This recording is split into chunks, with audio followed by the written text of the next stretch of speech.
with all the LM classes and give their animations to Popo. Easy. Hello, Guffy friend. Hello. Hello. Oh no. Hello, can you hear me okay? Oh yeah, Yep. we can hear you. Let me turn you up a little bit. Perfect.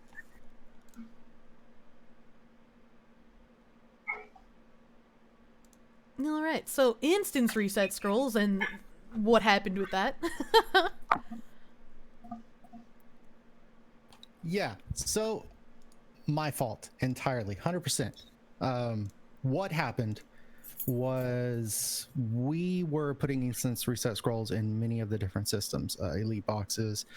Elite boxes turned out to be one of the main issues. Players, by their behavior, would log in, claim their like what you were doing earlier, opening all those boxes. They would claim them and then log out. The idea of an elite box is to trigger a behavior so that you ritualize logging in each day, and it becomes your primary activity when you come home from work or school. So we're trying to build that behavior.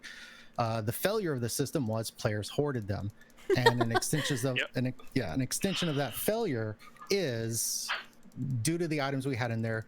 Bluehole did not anticipate the extent to which they would populate the servers. As a result, they made a move away from instance reset scrolls, made a decision globally to replace those with gold, and then sent the publishers Excel requests saying, hey, set values for these.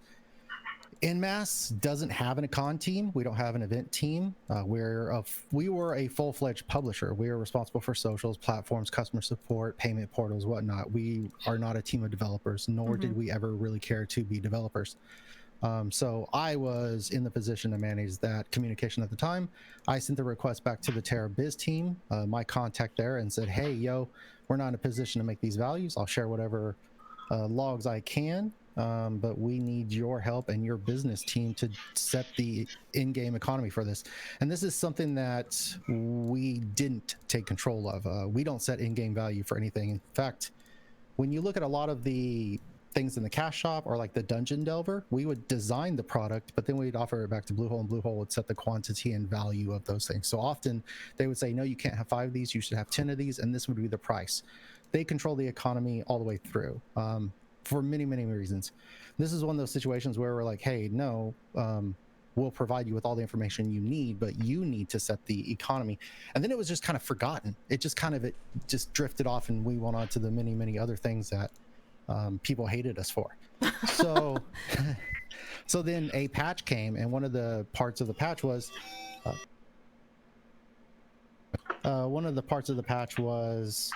we're replacing all these scrolls with cash, and we're like, oh shit. But we didn't catch it in time. Our QA team is mostly focused on localization and patching, because again, we as a publisher focus on those things and not in-game balance or in-game systems. So it's something that I think we knew and were aware of, but didn't fully see the issue until it happened. And then our player council went, WTF, shut this shit down. We need a rollback. And we were like, oh, great, hooray! Rollbacks are the funnest. Yeah, rollbacks are not fun for anyone involved. Yeah. Also, wasn't that the same patch where there was the entropic emblem infinite dupe from semi-enigmatic scrolls? That was the same patch.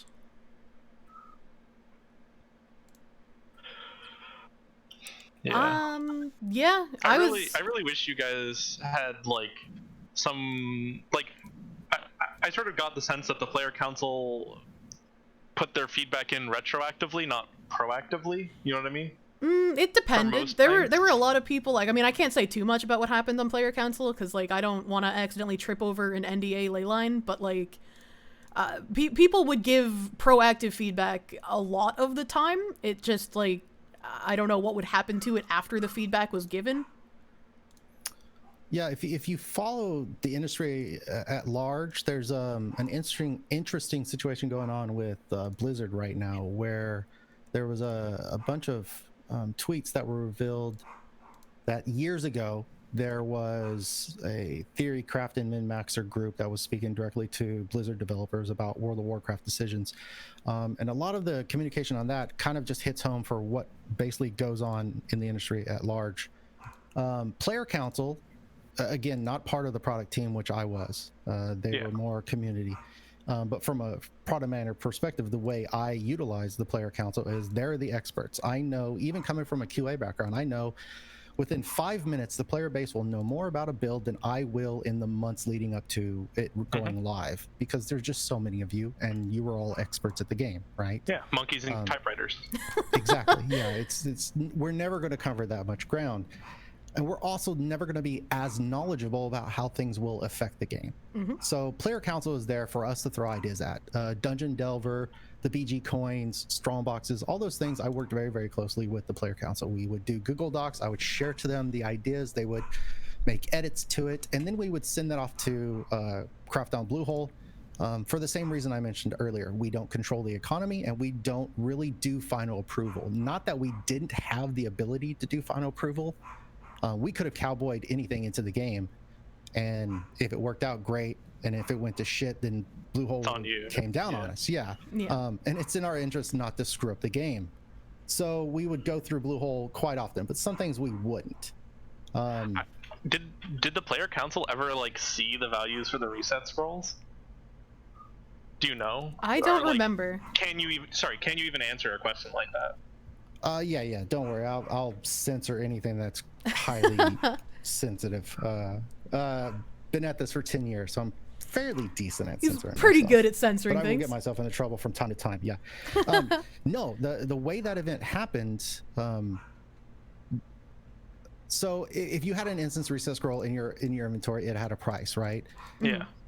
Bluehole sent us an XML and said, "Hey, we need you to tell us what these should be when this change happens."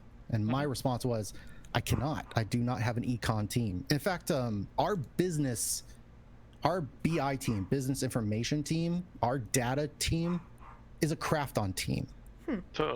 EME did not have an internal team for that, just like EME did not have an internal team for operations. That was craft on. We were not really, but kind of, we were a subsidiary, right? So there were a lot of shared resources. The business team that I talked to when I asked, "Hey, I need data on how many players have Heroic Oath and what levels people are and when people drop off from the game," I would go to a craft on team to do all that. So in regards to the instance reset scrolls, that's what happened. I sent that request right back to him and said, "Hey, I can't do this. I need you to perform this because you're the Tera business team and you're a shared resource for EnMasse." Yeah. So no, I never had anything I could really share with them. I could have given the data sheets, but the data sheets were just a global, not our economy. So it would have said like, this reset scroll is 100 gold, but that really had nothing to do with EME. That was like what the Korean server was going to do, which was just, useless information for player council. So no, player council never saw the information. Because like I mentioned earlier, I like saw the values and my head almost exploded because I was like, "Oh, that's a lot." Yeah, that's a lot. But yeah, and I'll say it again, like this was me messing up. I was in charge of this communication, and I let this ball fall down. Me and the biz team contact that we used, just we lost the communication thread, and it went to shit. That's interesting to know that you guys were like lacking in some of these teams as well, and you had to go directly to Craft On for those things, like the econ team and the there was another team you mentioned that my brain just forgot, but like operations. People would say like, "Oh, since EnMasse is actually part of Craft On, they must be able to do more than what Gameforge can," and they just don't. And if you guys literally had no teams to do some of these things, it makes sense now that like Gameforge does have these teams and could do a bit more than you could without having to like constantly ask Bluehole to do it for them.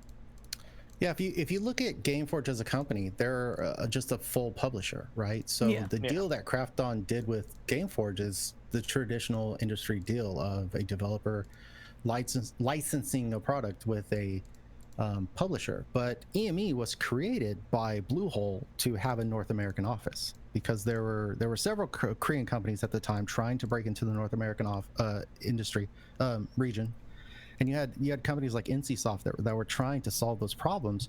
But the big obvious thing was just the way that these games are developed. The audience that they apply towards isn't the same audience in NA. So Bluehole wanted a North American office. They created EnMasse. EnMasse was never created to become a completely autonomous publisher. We eventually drifted that way. We picked up Ava, ZMR, Closers. None of those had anything to do with Craft On. They were not, the contracts weren't with Craft On. Those are strictly EME. But the Tera relationship was a very, very strong connection between EME and Bluehole. And then once Craft On became a thing, it was still like very, very shared resources. So we were in a position where we were supplying feedback, especially very, very early on in the relationship. We had a lot, like our CEO early on was from Bluehole. A lot of our main executive level people were from Bluehole. They came over and were working in our office, and the devs came over to our office and took information from us and watched us do play tests and stuff like that. So early on, the goal of EME was to regionalize, to westernize Tera. As we continued as a publisher, and as Bluehole started getting stronger on their feet and understanding where their direction was going to go for the game, then that relationship wasn't as needed, but EME and our relationship with that product was still very, very tightly knit with Bluehole. So it wasn't that we just didn't have teams. It was that was never needed. We were never in that position. But you saw the player community obviously saw the cracks in that situation where EME was never focused on events. We were reaching out to Bluehole to say, what events do you want us to run? How do you want these to affect the game? And we would do some things on our own, but we never had a team sitting there dedicated to do that.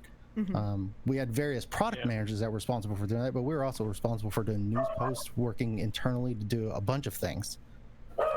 So it was always like the lowest thing on our priority list. Our expectation. I definitely was under the impression from my early Tera years that a lot of the like NA things that happened seemed to be like the whims of the community manager and not like events as we understand them to be now. Well, yeah, because like Tonka and them would run like the PvP tournaments and whatnot back then, so it just seemed to be things that they wanted to do. The PvP was a little bit different. I would reference like what Spacecast did with the Mongo event. That was something that EME wanted. EME's direction early on was to interact with our players as gamers because we were all gamers. We didn't want to sit on high and act like we were some crazy experts. We wanted to treat the players that played the game with the respect they deserved as expert gamers of it. And we wanted to pass the feedback on to Bluehole. So we tried to empower all the different teams that we had, and community was one of those teams early on that we wanted to empower. Like, hey, you control this, you do things, you can do whatever you want. And we did that with our customer support team too. Like if somebody wrote in and had a problem, our customer support team could give the player items, just like here you go, that was screwed up, that's our bad, here, let me fix the problem. We didn't want a bunch of bureaucratic red tape. We wanted each team to be empowered to provide spectacular customer support and service and everything. That is like probably the one thing that NA still has over EU. Last I heard. Yeah. It comes with its own share of problems, though. Oh yeah. The Mongo event. I was on the product team at that time, and our community team, we tried to empower them and get them all the tools that they could use, and through doing that, it circumvented some of the checks and balances that we would have had, what we deemed bureaucratic red tape. And what you would see is even back in Tonka's time, some items would hit and they wouldn't work, they wouldn't be localized. It's because that person at the time pulled from like EU data sheets, and this item just didn't work in our region. And it was just, had we had a level of oversight there, that would have been controlled. We wouldn't have done that. Yeah. That makes sense. I kind of am curious, like, where the breakdown occurred and how, like, community interaction just kind of almost halted, really. Like, for a while, the only community interaction I ever really saw towards the end of me playing on NA was, like, Cobalt talking in the Discord, but you didn't really see any community people in-game anymore. You didn't have, like, that in-game interaction that there used to be. Like you said, there wasn't an event team at EnMasse, so that kind of stopped. But we used to have tons of events coming from the community managers, so I'm personally curious, like, where and how that breakdown, like, occurred. There's a lot. This is one of the hardest questions to unpack, and I I've done a couple of interviews. I interviewed Commander, which was one of our CEOs. Yeah, we started watching a couple of your interview series. It's one of the things I really do want to get at, because I didn't have much to do with it. Like I said, the community team was completely separate from the product team. And we didn't want to have that oversight because we felt it would disrupt the service we could provide. We wanted people in our community team to have that power, right, to make those decisions and not have to come to a product manager who was like, I will be completely honest with you, I care about the success of the product am I generating revenue? Yeah, what are my it's metrics? like a business thing. Yeah, I am anti-player sentiment, because I can show you reports where a player, like, here's the best thing I can tell you. If I made everything in the cash shop free, would player sentiment go up or down? In a month, when the server shut down, it would go up. People would be happy things are free. But in a month, when the server shuts down because we aren't generating revenue, everybody would be pissed. Yeah, of course. I can do a lot of things that will make players happy, but they're not revenue positive. Like, there could be no or negative ROI. So me, in my position, it always comes down to the health of the product, based on metrics, and one of the primary ones there is revenue. So knowing that and having me do everything that I can in my power to hit those goals, you should never put me in charge of somebody who's also fighting for the opposite of just, I want to make this happy and I don't care if it generates revenue. So we always wanted to have our teams fighting for those things. So community needed to be a player advocate and needed to have that power. What happened over time was we tried to get further and further away from just having Tera as our primary product, because we didn't get any other titles from Bluehole. They worked with who was it? Who picked up? Who got the publisher rights to their other game? Air. I can't even remember. Dom? I can't remember either. Or anyway, I don't remember who's picking up Air. I apologize. Yeah, I don't either. So it was one of these things where we weren't going to get every title. We in that regard, we still worked as a traditional publisher. They looked at us and they said, we want a bunch of capital for this, and we said, well, we don't do that. We're a publisher for you, not a capital tool. So they were going, okay, we're gonna go with somebody else, and somebody else gave them a lot more money, so they published that title. So we found ourselves in a situation where, for sustainability, we needed to find other titles, and in order to do that, we needed to start shifting our specialties away from being Terra-centric to be a real publisher. We had to grow up. Yeah. We looked at our community team, we looked at several of our teams, and we just didn't have that capacity. We needed to change. So we were looking at traditional marketing. Traditional marketing was kind of dying. The free-to-play market was changing things drastically. Like you would see, like, World of Warcraft would do an ad during the Super Bowl. Do you think any Tera ad, if we paid $18 million to get a Super Bowl ad, would that do a goddamn thing? No.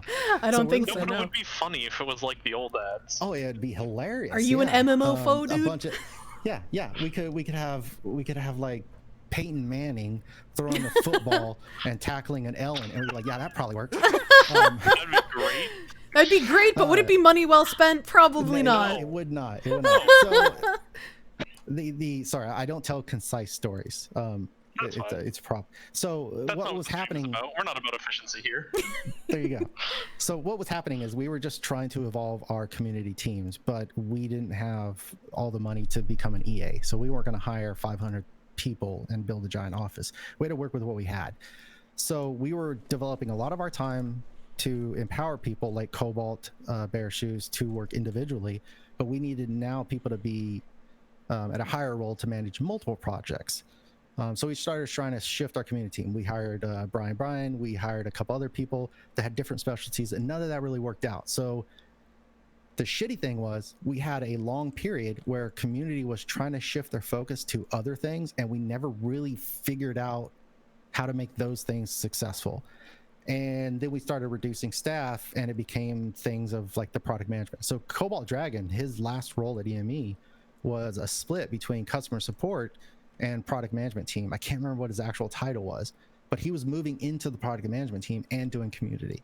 So it was just this really long 2-3 year period where we were trying to create a different community team, one that would engage with players differently, like maybe packs and maybe those things, or creating the partner services and all those other things, but they never just really happened. So we lost more than we ever gained. That seems a little bit scuffed that like Bluehole created you guys to be a publisher for them, and then would just be like, yeah, we're just not going to give you this title because we'll make more money elsewhere. And it's like, they created you and then let you like sink on your own a little bit. I wouldn't say that they let us sink. Bluehole's always been very, very supportive. I enjoyed working with them greatly. But they are a company. They are autonomous. And EME was meant to be autonomous as well. EME was not created to be the North American publisher for all Bluehole titles. EME was created to be the North American publisher for Tera. Okay. Sorry, I misunderstood that, I guess. It wasn't that they ever took anything away from us. And it was never that we expected to take every one of their titles. We had to prove ourselves. I mean, yeah. I would say Bluehole didn't run us. So at no time, like we had our own, eventually, like once we hired and were fully staffed, we had our own CEO. We had our own hiring, management, payment, everything. That was us. Bluehole wasn't running us day to day. So everyone was acting in their best interests, but your two companies' best interests weren't the same direction. They weren't always aligned, correct? Yeah. And a lot of times what you'll find, like a development studio will go through 5 years developing a title, and they really need money, right? They need to keep going. Like you start off with a little bit of capital, but a year into that, you need more capital before that product's ever going to be released. So a company like EME, we normally go for non-traditional relationships with our developers where we'll split revenue. We can't help up front, but if we service that game for 10 years, overall, you're going to get a bigger cut of that money as a developer because we're going to partner with you. Where if you're a company like EA, you just go buy that developer and, maybe you keep half the employees and you fire the rest of them and shit goes sideways after a while. That's not what EME ever did. So Bluehole found themselves in a position probably where they just needed a lot of money. Like they needed to continue with that development team, and EnMasse just wasn't in a position to do that. Yeah. And I guess like I hadn't been playing the game when Space Cats was moderator. I was taking like a break from it at that point, so I wasn't around for the Mongol event or anything. But when I had come back to playing Tera, it was in the midst of like the first proxy drama, and we did watch your like little talkie series about the proxy drama, where it's just like you pretty much said the same thing that I say when people come in and ask like, oh, how does Gameforge feel about people using proxy? And it's like they can never say it's okay. Like that would be against their best interest as a company. Like they can never tell you a third-party program is okay to use. Like that's not going to happen. They can turn a blind eye to some things, but they can never like make an official okay statement on it. Yeah, it's like if you have your money in a bank, but you want to use a digital wallet that isn't part of your bank, and you reach out to your bank, you're like, hey, can I give all of my banking information to this third party? Like they're gonna say yes to that? What the hell, man? Yeah, no, right? Because they know the moment your money gets stolen, you're coming back to them saying, my money's stolen, and then the questions will be, oh, you gave this third party complete access to your system? Well, what do you expect from us? And they're going to get out of that responsibility. So that's what a third party software is, right? I can't support it because I'm not the developer. I'm not part of that relationship, and I don't know what it does. I'm not going to monitor it all the time. And if you send me one of the modules, like you say, well, check out the damage meters. Yeah, we looked at the damage meters at EME and we're like, cool, they're damage meters. But that's not the only thing. And that I don't control who uploads code to it tomorrow. Yeah. I don't know who's in that GitHub. And it's not like you guys had a team to monitor that stuff like someone at World of Warcraft has like a official mod program or whatever. So, I also imagine that it didn't help that when Shinra meter was sort of being worked on initially, that it wasn't just a damage meter, right? Because like, if I recall correctly, before it split off with Tera custom cooldowns, it had some like UI mod stuff in there as well. Our biggest issue at EnMasse was when Tera proxy was being used and promoted, and when we got into our little issue with it, there were modules that were being used to DDoS our Arbiter servers. There were modules from it that would crash our services. So yeah, like it could be anything. You could easily, if you had access to that GitHub and you could upload to it, you could just put a keylogger in there. Then now you have everybody's login information. the problem with Tera proxy is the same thing that makes it effective, which is everyone can do anything with it. Right. And I know both publishers kind of took a stance of like, if it's for quality of life, we're not gonna come after you. We still can't say it's okay to use, but if it's quality of life, like we're just gonna, you know, turn our backs. But like if you're exploiting, still expect to have action taken against your account. And I feel like that's the best kind of answer a company could give to people wanting to use these things for quality of life, but it also opens up the room for people to be like, well, I think this is quality of life because it helps me do something better. So people would use like the dungeon guide modules or like auto lock-ons for their skills and other things that would be more exploity than quality of lifey in like my opinion. The people injecting never use like the Tera toolbox or the proxy to cheat in the game the way they did. Yeah. Like one shot win Harrow with the Valkyrie. Yeah, I mean there are things outside of proxy as well, obviously. Yeah, I mean one of the easiest things to look at all this is just any kind of macro program, right? Like if you use a Razer device or a Corsair device, their third-party software allows you to create macros. If you have auto clicker, that's still a violation of TOS. You are now automating key presses, which you shouldn't do.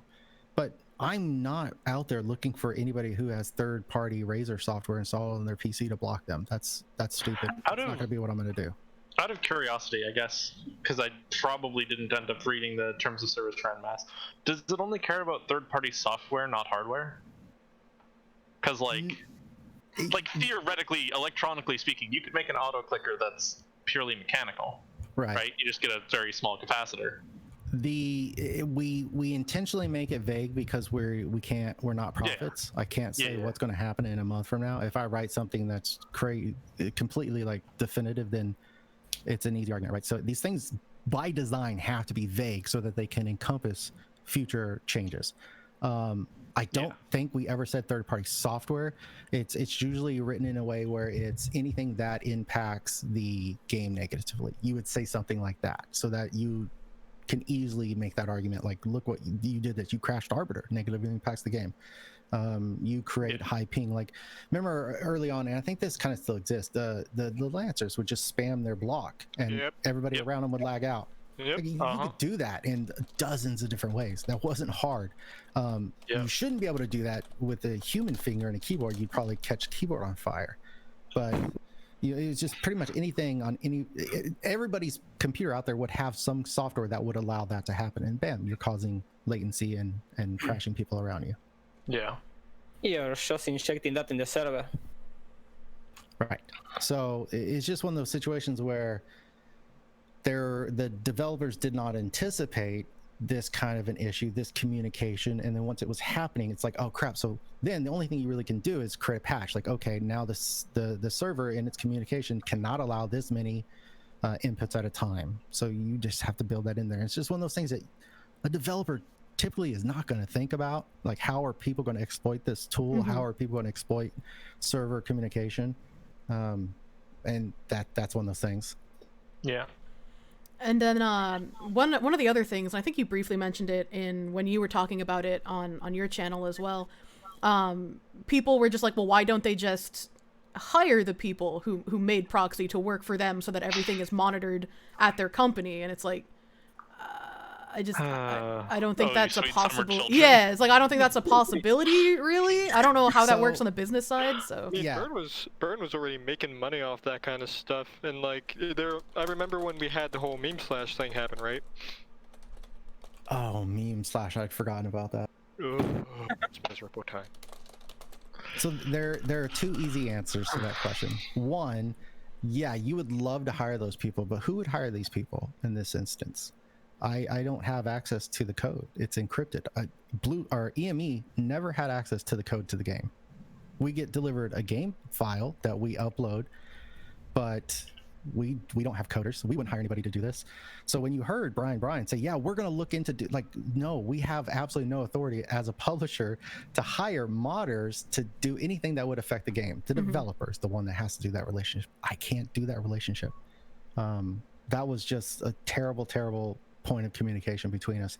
The other side of that is if you look at some of the people involved in creating applications like this, they're not always doing it because they're white hat. Sometimes they're doing it because they want to create malicious software because they don't like the way something works. So you reach out to them, you're like, hey, this is great. We'd like to work with you. They go, yeah, screw you, Nazi piece of shit. You know, and you're like, thanks.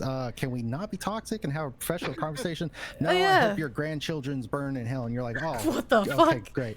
You know, they hate a lot of these people. A lot of the community is very, very smart, very, very knowledgeable, and can do some very, very great things. But sometimes the things they're creating is because they're really, really pissed off at the way your game works, and they don't like you. That is unfortunate, honestly. It's like, I mean, we definitely have had our fair share of being angry at things at Tera, but like never have I been angry enough to like want to harm something about the game. Not that I have a brain big enough to do it, but it's just like that seems a little silly. I mean, you know the internet, right? yeah. Not everybody's like normal. Also, like, you know, not all the people that specialize in coding also specialize in social skills or the ability to deal well under pressure. And like from my standpoint, I didn't use anything with Toolbox when I played on NA because I was like, I don't need the quality of life fixes. Like my computer's fine enough. I don't need FPS fixes. I have good enough ping. I don't need skill prediction because I'm not playing on high ping. Like I just had no reason to use Toolbox for the quality of life things while I played on NA. So I just didn't use it. But I would have people coming into my stream asking me like, well, we know you're partnered with EnMasse. What kind of things are considered quality of life? Because I don't want to get in trouble. And I'm like, well, I don't know what they would consider quality of life, but I know a couple of these things like the skill prediction, they kind of just turn a blind eye to at this time. They can never tell you it's fine to use. I will never tell you that it's fine to use from them. Like, I'm not speaking as an official spokesperson at any point. But, and then there would be some that come up that seem quality of life to me as a player.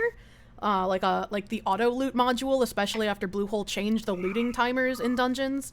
But then getting a response about that from people was really difficult, and I don't know if that was part of like the breakdown in communication to the community from the EnMasse team, or if that was just like not understanding what we were talking about. It's another one of those situations where you have to future-proof what you say to the community. I would have players DM me all the time in Discord and say, hey, I would like to know, am I allowed to do this? And I can't give you a definitive answer because what happens tomorrow if the systems change? I can't answer that because I can't put myself in the company in a situation, and especially working as a publisher, I can't put the developer in a situation where now we have to reverse. So it always has to be vague and open for future. So in the cases of what's allowed, what's quality of life, the answer is if it's disrupting the game, if it's creating a negative situation, if it gives you a unbalanced advantage, like these are all no-nos. I'm not going to describe to you exactly what I'm talking about right now.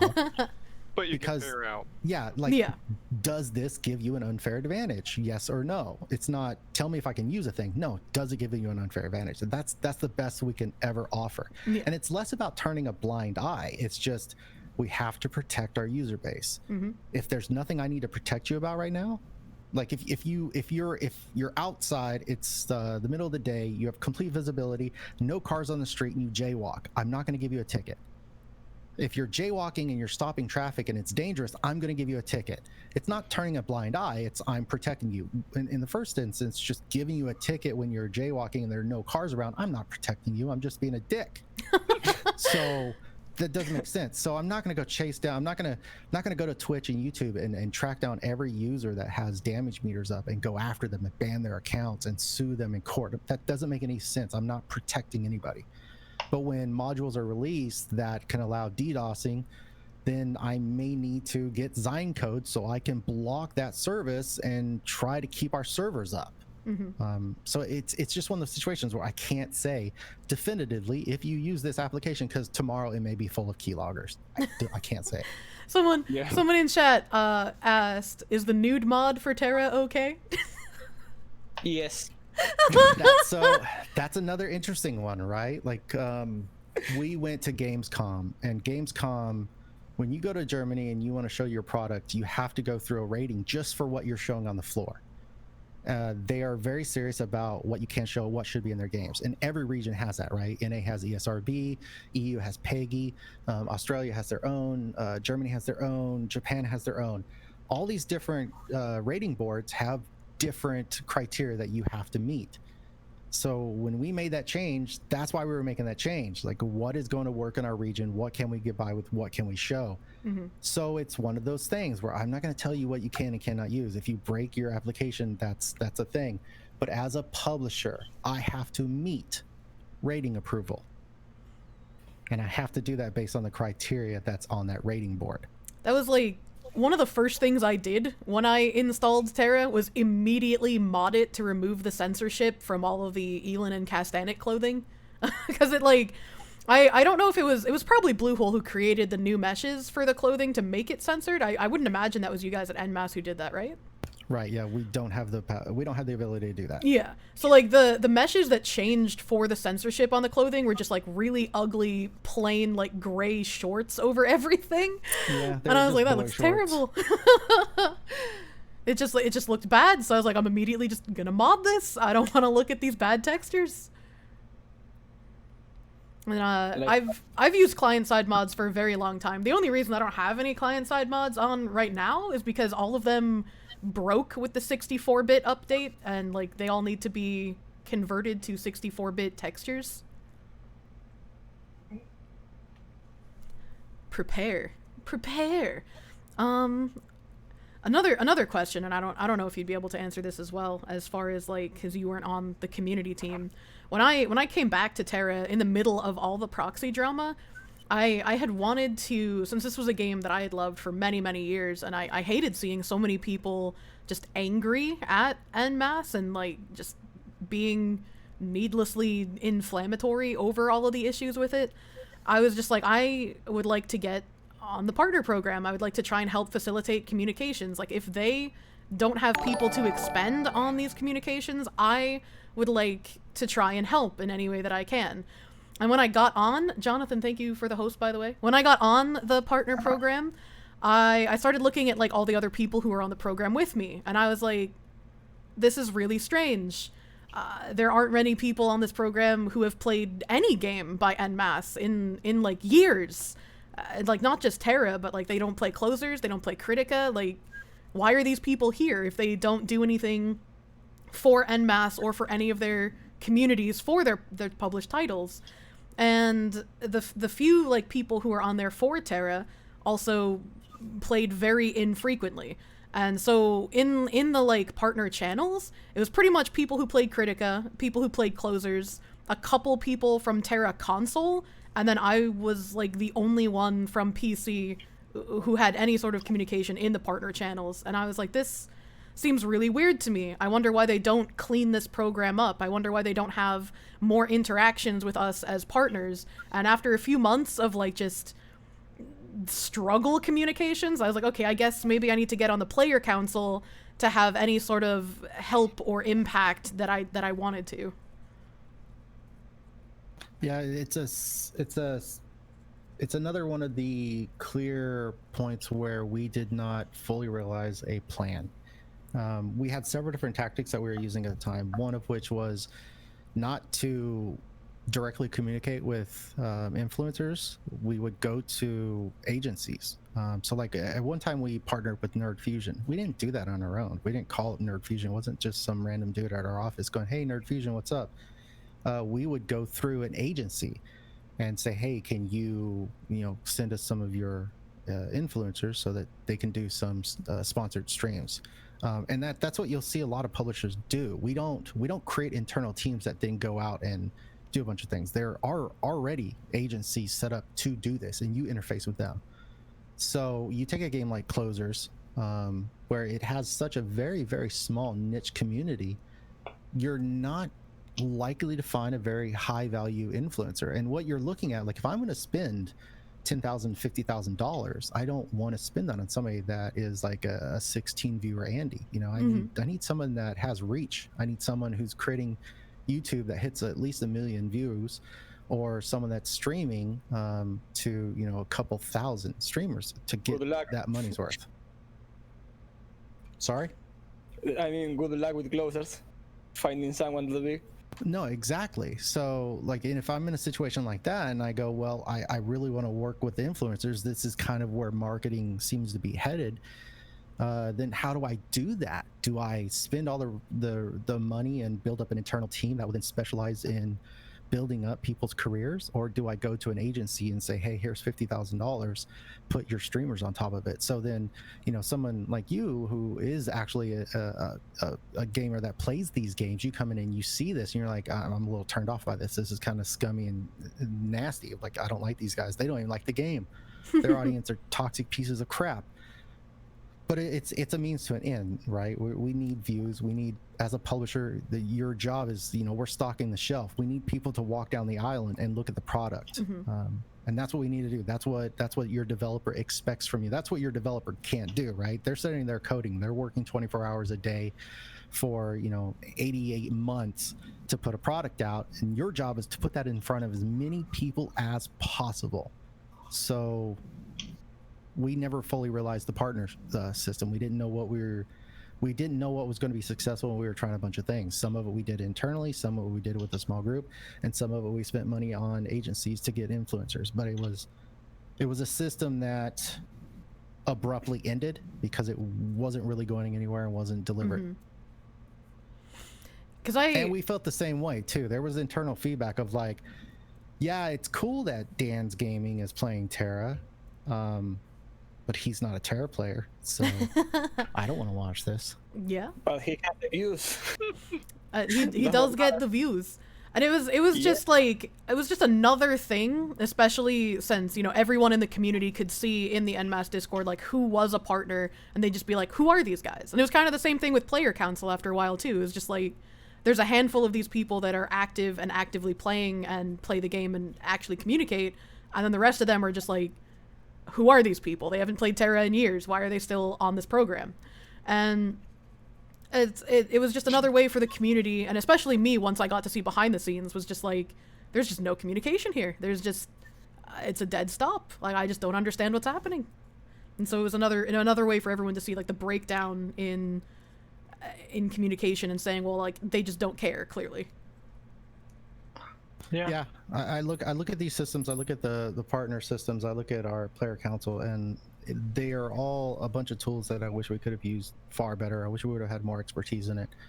When I came into the product management group, I'd been in QA and I'd had contact with player council, and I'd go to them and say, hey, what the hell is this bug? And they would explain things to me, and I'd send it back to the developer. And that was my relationship. So coming into that, I kind of already knew them, but I didn't know how to use them from a product point of view, or what to share with them, or how that worked. And it was still part of what community did.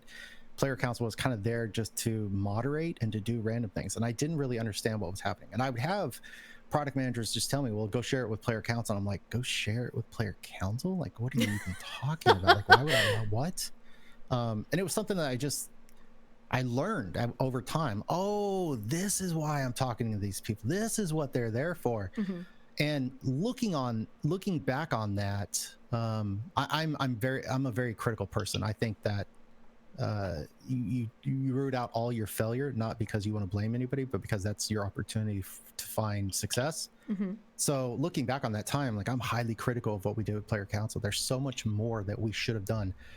There were times where I was working on lore events, and I like the dragon lore event that I did.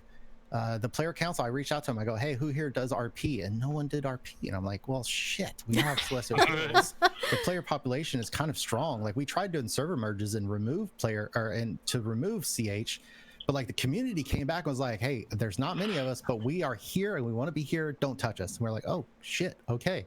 It's a passionate community. I was on hills for a while. Yeah, so I had to go out and create another channel of RP people. They weren't part of player council. They weren't managed by the Discord. But there were also other groups that I would make, like Min Maxers, Theorycraft. because player council didn't really have that expertise, but player council wasn't part of the products team. I didn't manage them. I didn't have Discord authority even until just recently when EnMasse did the last layoffs and we closed. That was the first time I ever actually had Discord authority to do anything on Discord. That's really strange. I'm a member of the product team. Like I don't have access to these things. That you compartmentalize that because you don't want a bunch of random cowboys doing a bunch of silly shit. Yeah. That aren't trained. So I look back now and I see there's so much potential, so much we could have done. Now, if I could go back 4 years, I would have done everything the same way. I would have made less mistakes, but I wouldn't all of a sudden have an abundance of resources to do everything that of course. I know I could have done now. But yeah, there was a lot of opportunity that we missed. Either we knew about it, we didn't have the resources, or we just didn't really realize that that was an opportunity, and that would have brought, that would have made the product more successful. So, yeah. And, hindsight 2020. Yeah, hindsight always 2020. With regards to the partner program too, I don't know how many people in the partner program were just like you said, people that you guys reached out to and paid to like do a one-time off stream to just like promote it to a large audience. But like I know when I got partnered, I wasn't getting paid. It was like literally free real estate. And it just allowed me to have resources by way of contacting people in EnMasse, bringing issues to them, talking about things to do with the community. And that's kind of what I do with my Gameforge contact as well. And I've been partnered with them almost since I moved to EU, so probably about a year now. And I've only recently been offered like remuneration for that. So it started out as like completely free partnership where like I would, talk about bugs or things that the community wanted. Like when I was partnered with EnMasse, I had like a feedback channel for EnMasse, or if there were issues, I could like bring it up with someone at EnMasse and usually get ignored. But I would sometimes get responses with Gameforge. I definitely do get responses, but it's delayed because they have like a dedicated person who talks to all the people they're partnered with for all the games and then takes all of what they talked about with that person to the respective like team that works on the game. So there's like a game of telephone essentially in there. But like you've got an operator. Yeah, you got an operator. It's just I guess since it wasn't being paid for, it still seems like there could have been more done with that. And I know you had nothing to do with the team because you're on product, but it's like it seemed just really sad. I guess like it was depressing. I agree, and I geek out on this a lot. Like as you've seen, I've started streaming recently. I've always loved Twitch. I've always loved content creation. It's fascinating. I remember Tonka and I were in the office and we saw Towley streaming Tera, and we flipped out. We lost our shit. We went running into the other side of the building to the community team, and we're like, holy crap, Towley's streaming Tera. And they had no idea who Towley was, and they had no idea what Twitch was, and they didn't know what streaming was. And we're like, we're like, what? Who are you? Get out of the office now. Like we were freaking out. We're the lowest people in the office at the time. I'm some random QA guy and Tonka's some random customer support guy, but we were freaking out, and they got in there. So I don't remember who the community guy was at the time, but he got in and he started talking. He started asking questions, and he thought, oh, this is a new, and then we got into trouble. The streamers were like, hey, get the fuck out of my channel. What are you doing? Like you're up in here thinking you own this place. Like get out. Oh, that's rude. Well, I mean, like it's something you need to be respectful about. You come in and you just take over the person's chat. That's not what you're there to do, and kind of what you're saying. So we look at you look at the content creator and you see what value you can bring. So if I reach out and there's, if I see somebody that's streaming to like 3 players, but they're dedicated and this is the game that they play and they play it every day and they're into it, then there's a lot of value there. I could reach out to the person. I could say, hey, you're starting your career. I have a launcher. I have the community that you haven't found a way to access yet. Let me put you on our launcher. Let me put you in our forums. Let me put you on our socials. Let's direct players to you and build your channel. What can I do for you? Can I create custom overlays for you? Can I create custom, sub animations, bit animations? Like what can I do for you with the art assets and the teams that I have to push your channel forward? I think any streamer that's getting like 3 viewers would probably appreciate that more. Let me help you build your career versus let me throw, $100 at you to do one stream for 5 hours. Where if you are someone who's streaming consistently to 5,000 viewers, you probably don't care about custom overlays because you have a team that you're paying for that. So I have to come at you with something that is beneficial to you. And what I'm doing is taking you and your audience away from the games that they would normally appreciate, and I'm giving you a game that you may lose some viewers, and I have to compensate you for that. So that's money. So looking back on it, I think that the partner system should have been part of the product team. The product team controls socials. The product team controls news posts. The product team controls all that stuff. We control that communication as in how we want to promote it. And I think the influencer programs should have been part of the product team. I think we would have done so much more with it. I would have geeked out on it, right? Like I would have freaked out and like, let's go, let's do some stuff. And I completely agree with you because like my contact, when he goes to the Tera team to talk to them about these things, he's going to the product manager. Like when I was offered the remuneration, he had talked to the product manager about offering that to me. So it was all with the product team on GameForge. Yeah, there's so much power there. They're doing it right. Hindsight 2020. And there's a lot of resources they do. Like they have artists, they have animators on their team that's a lot of resources that could be developed for you. Or even taking like if they have a community team. I don't know how GameForge works. I don't know the resources, but like why don't you take somebody like Cobalt Dragon from EME and say, hey, are you going to do a stream? We're going to have Cobalt in here with a bunch of information. He's going to be able to talk to your chat. Just give him mod powers for 3 hours and let him go to town and engage with your community and build this relationship and show that you have direct access to the publisher and that this is a strong relationship and that you are an official. Like there's so many different things that we could have explored and tried out. Absolutely. That and it was literally the only thing I wanted out of the partnership Gear Chat with EnMasse was just like somebody from EnMasse to do like 3 hours of just like being available to be talked to. Not even 3 hours, because I mean? like after you did all those interviews, Guffy, it made me think like maybe I could get someone from the GameForge Tera team and ask them some sort of questions the community would be interested in as well. Because since there's still a publisher for Tera, maybe there'd be like upcoming questions that they could answer or stuff like that. It inspired me in a way, and I think I've seen people from GameForge, like Atmorph has been in my stream, Languiste has been in my stream, my personal contact has been in my stream. So it's just like since being a partner with GameForge, I've had so many more of the GameForge people in here interacting than I ever did with EnMasse when I was partnered. Like I can't remember a single person ever showing up to any stream while I was partnered with EnMasse. Yeah, it wasn't what we were. It was an opportunity we were where we had. Yeah, we failed. I mean, I love EnMasse.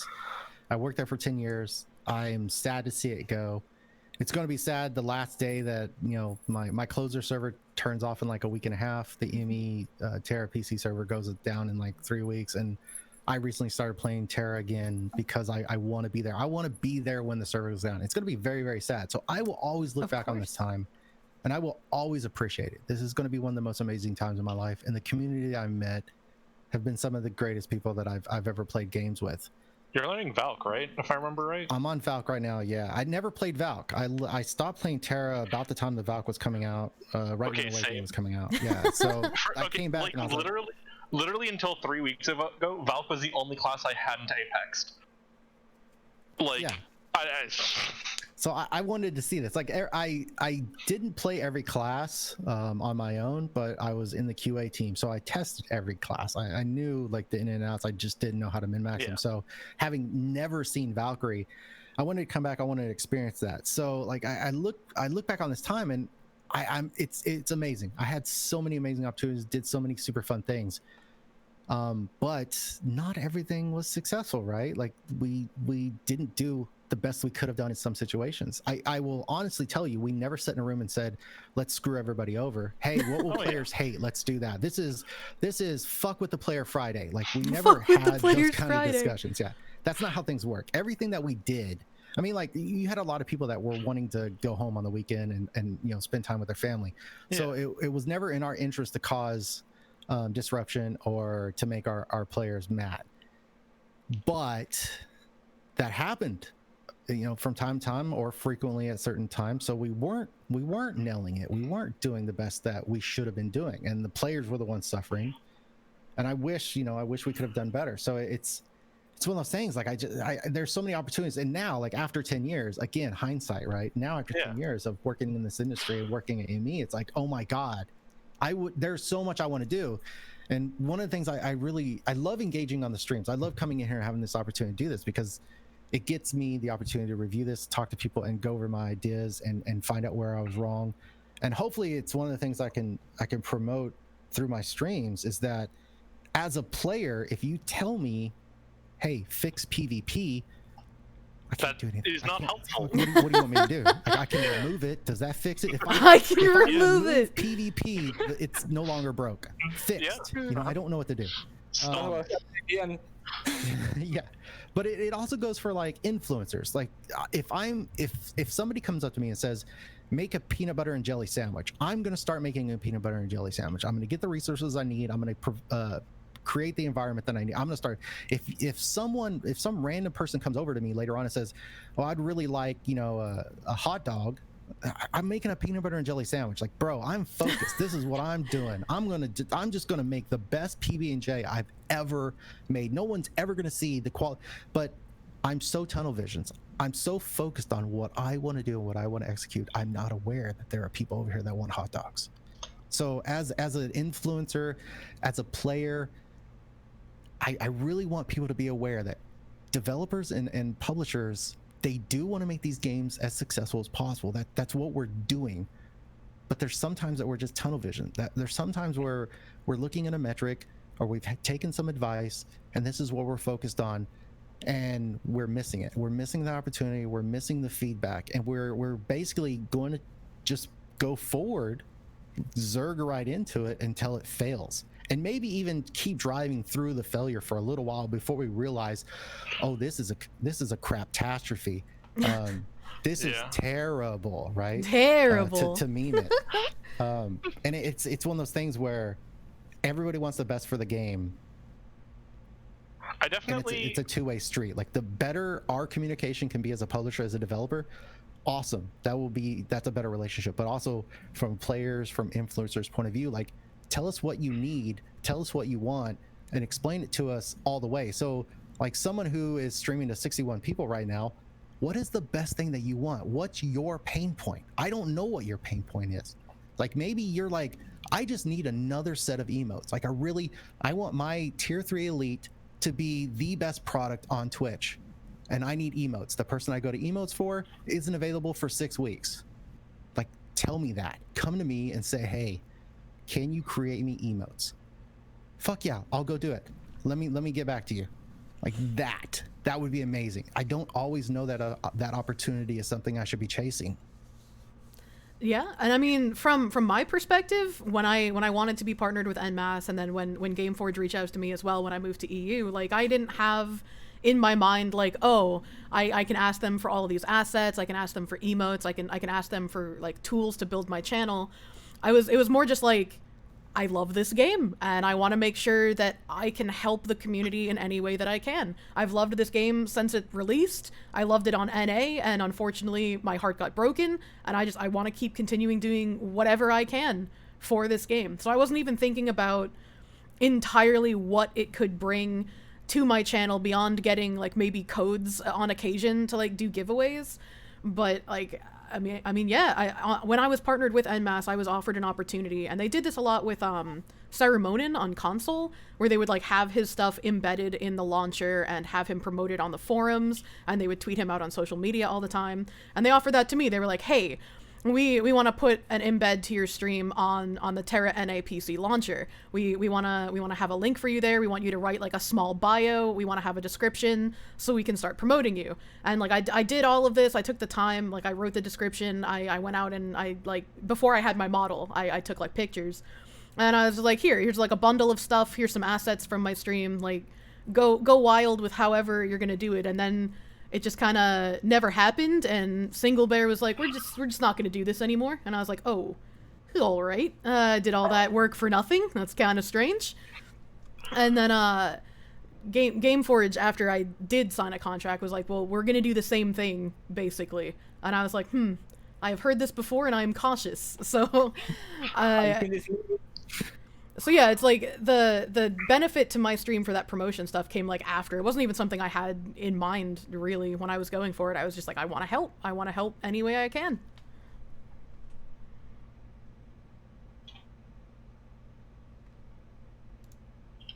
Yeah, the ceremony stuff was really, really interesting. I remember that was complete just cowboy randomness. Like, hey, it was, there would always be this feedback of, hey, I'm a new player, what do I do? Mm-hmm.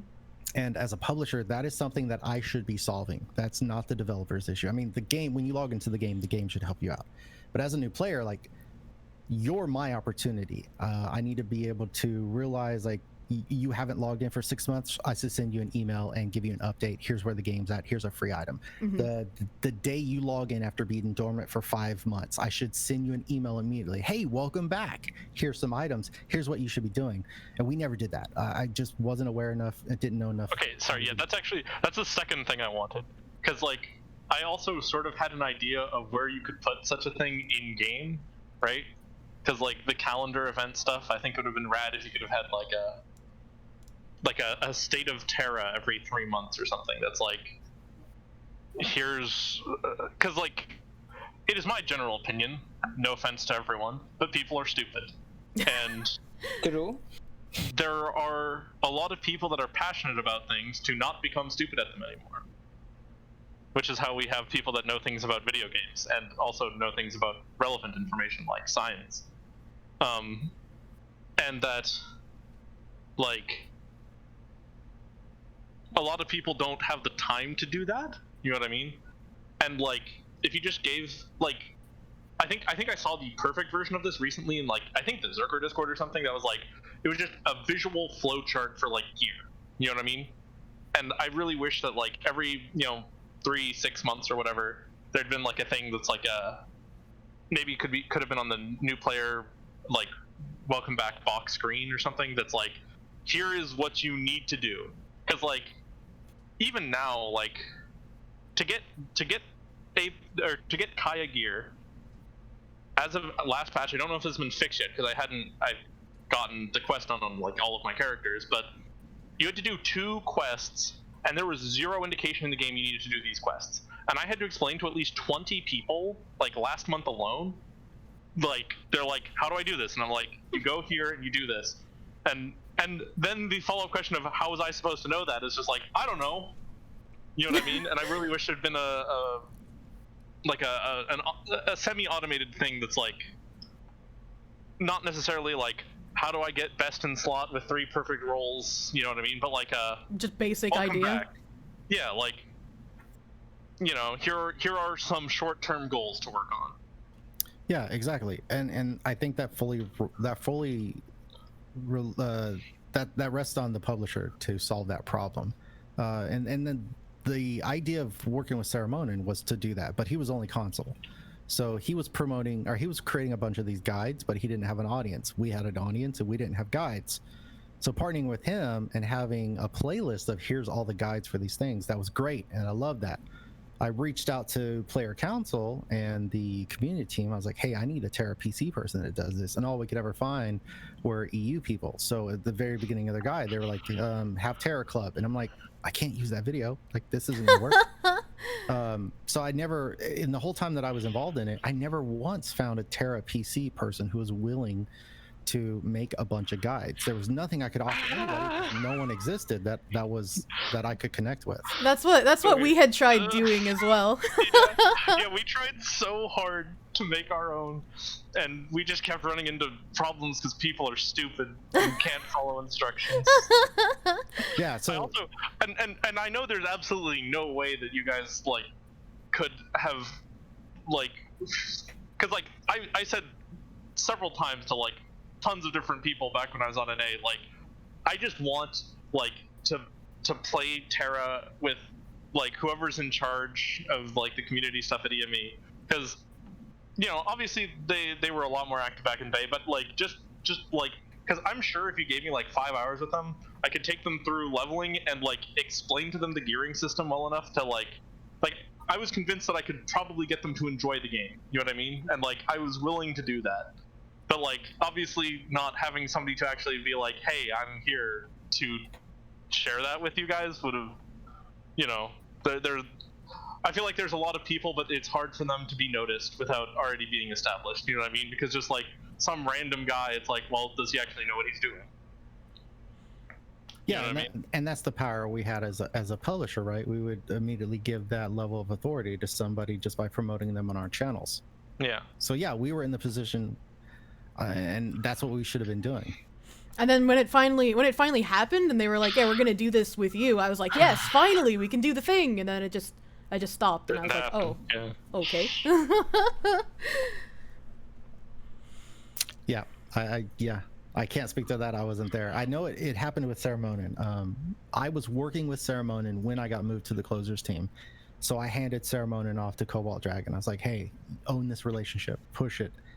I don't know how that worked out. Ceremonin eventually went off on his own, created his own website, and now he's partnered with Bluehole to do console stuff. So at some level it worked out. I don't know if EME really maintained that relationship, but it seems like talking to you and several other people that were involved in the partner system, that there was a giant hole. Yeah, that it fell apart. I don't know why it happened. Again, I would offer, like, I mean, just think of what I've said. The player council and the partner team, or the partner programs, were owned by community, and the product team had no authority over that. But also in my story, I'm telling you that I'm working with Ceremonin, so that should kind of lend itself to some teams weren't owning some things and people saw some problems and people jumped in to try to solve some problems, but may not have had the resources and all the time commitment to push it as far as it could go. Which makes sense. I mean, like you said, the EnMasse team was lacking in a lot of resources and management kind of team stuff that Bluehole handled for you guys, so there's only so much spreading you can do before it's too thin. Yeah. And the shift to build teams with expertise beyond Tera, part of that, like Kitty Cup got a lot of hate when she first jumped on a stream and tried to stream Tera. She's not an MMO player. She doesn't play MMOs. Yeah, that was obvious. I think a reason that she got a lot of really bad pushback was like, of course, there's always going to be assholes who are just like, oh well, you're trash. Like I've dealt with my fair share of all your trash on and off through the years, and it's like, sure, whatever. And then when you respond to these people by saying like, oh, you're just sexist, you don't know how much of a gamer I am, that like encourages them to come back at you even harder. And it's like, oh no, what are you doing? Don't do that. Yeah, gamers are a sort of put up or shut up group, and responding with "no, you" is a good way to make it worse. And I mean, I guess you can't fault her, because it's like you want to defend yourself, right? But it's kind of like you either flame them back, which you can't do in a professional position, or you gotta just ignore it. But like coming back with the like, well, you're just sexist because I'm a girl and I play video games, is like, oh god, what are you doing? Yeah. It was definitely a misstep for us, though. Like putting her in a position, we should have looked at the situation, seen what the player base wanted, what the expectation was from our streams, and realized that wasn't a good fit, and that Kitty Cup's expertise should have been used elsewhere than what we were trying to get her involved in. I mean, there was no benefit from any of that. It was just pain the whole way around. But another good example of us not really moving quick enough to realize the opportunities in front of us and putting someone in a situation where they weren't going to be able to find success too easily. Yeah, and I mean, I don't care if someone is like bad at the game. Like if my Gameforge contact, who has nothing to do with the Tera team, was just like, hey, I'd love to play Tera with you on stream at one point, I'd be like, hell yeah, I don't care how garbage you are, let's go level and let's have you just left click your way to victory. Like I think people would just spacebar. like I think people would just appreciate that someone from the team is playing. And I'm sure he's gonna get people in chat who are just like, oh, what are you doing? Don't spacebar, you have to do this, you have to do that, these are the rules you want. And like, he's not trying to be perfect, right? Like, he has a job to do, and that's not to play Tera. Like, he's not trying to be good at the game. And I think most people could understand that as well. Like, Kit Teacup has a job to do. She's not supposed to be good at the game. But like, just having someone from the team, like, playing it, and then not being inflammatory towards the community, shows a lot of goodwill in and of itself. It's like, yeah, I don't care if they're good, but the fact that they're playing it, that makes me feel better. Yeah, I think the problem was that, like, it's very hard as human beings to like look at the outward facing elements of a company and see not a lot of passion there, like, and then it's like, it's hard to see a lot of the back end, like I totally believe that you are very passionate about making this all work, but it's very hard from like the other end to see the passion that you're putting in if like all the people who are passionate are in the back end and all the people who aren't passionate are the ones talking to the community. Yeah. And like, that's, I think, probably the greatest tragedy, because like, I hopped on the Let's Move bandwagon pretty quickly, mostly because like all of the available people to try and contact didn't seem to care. Yeah. You know what I mean? Because like, yeah, I'd totally be down if like, you know, if somebody had just been like, yeah, we know we're not good, but like, we're trying. You know what I mean? And that had been sort of obvious from what they were working on. And like, even like, I've heard from like other people like, hey, you know, this person was like, I don't know, Tera seems cool, I might want to try it, or other things similar to that story. You know what I mean? But it's like, if it just feels bad if like the only inlet for feedback we have doesn't share at least some level of like interest with the people they're taking the feedback from. You know what I mean? I do. It's a difficult thing to really explain. And it's one of those things where if you've always played a DPS class, you know, you're always wondering like, what the hell is wrong with this goddamn healer? Why aren't they healing me? And then the moment you play healer, you're like, goddamn DPS are standing in the fire. Why are they standing in the? Why have the DPS conspired to stand in the exactly Bermuda Triangle so far formation away from each other that none of my heals can overlap? Right. So my favorite. Yeah. Think about it this way: if you have 100,000 people playing a video game, yeah, you're going to have people are idiots. 5, They're all idiots. No, you're going to have like 5 to 10,000 people on the forum. Yeah. So you're reaching 5% of your player base. Oh, if you're lucky. That should be your expectation. So if I tell you, do something on the launcher that every player is going to see, or go spend your time talking on the forum, one makes more sense than the other. You don't have all the time in the world to do everything. Every day that I went to work, I could do 1,000 things. I had time for 5. So I'm always looking at what reaches the widest audience. What is my best thing to do because it has the best target. So there were a lot of times people came to me with, hey, I want to do this thing, I want to do this, but like, if I'm only going to reach 50 people, it's probably not worth 3 hours. Are you at all familiar with the card game Magic the Gathering? Yeah. Because that's another one of my hobbies that I've sort of taken an interest in, looking at their statistics side. And one of the things they released a couple of years ago was like we have sales data that shows how many of Magic packs we sell or whatever, right? And using math, we can approximate the number of Magic players. But despite our best means, we can't even measure 70% of the player base, right? And that's sort of like, and you know, there are millions of people that play this card game, and it's like, that's a lot of people you just have zero ability to basically communicate with. You know what I mean? And that's like, I very much understand that, but like, obviously they've made a lot of mistakes, especially recently. If you've anyway, but that's something else you can use like the streamers and content creators for as well, right? Like if you have something that you wanted to put out to the community, you can be like, hey, I want you guys to push this out to your communities. I want you to funnel them into this project or program or whatever else that we're doing. Just like link it everywhere. I think the greatest lesson they have is how they handle their, because they have a thing similar to Player Council for one of their formats, which is like, I think it's called the advisory group or something like that for like that format, and it's like sort of high-end people that they don't have any real power, but they just talk to the people that have real power every so often. You know what I mean?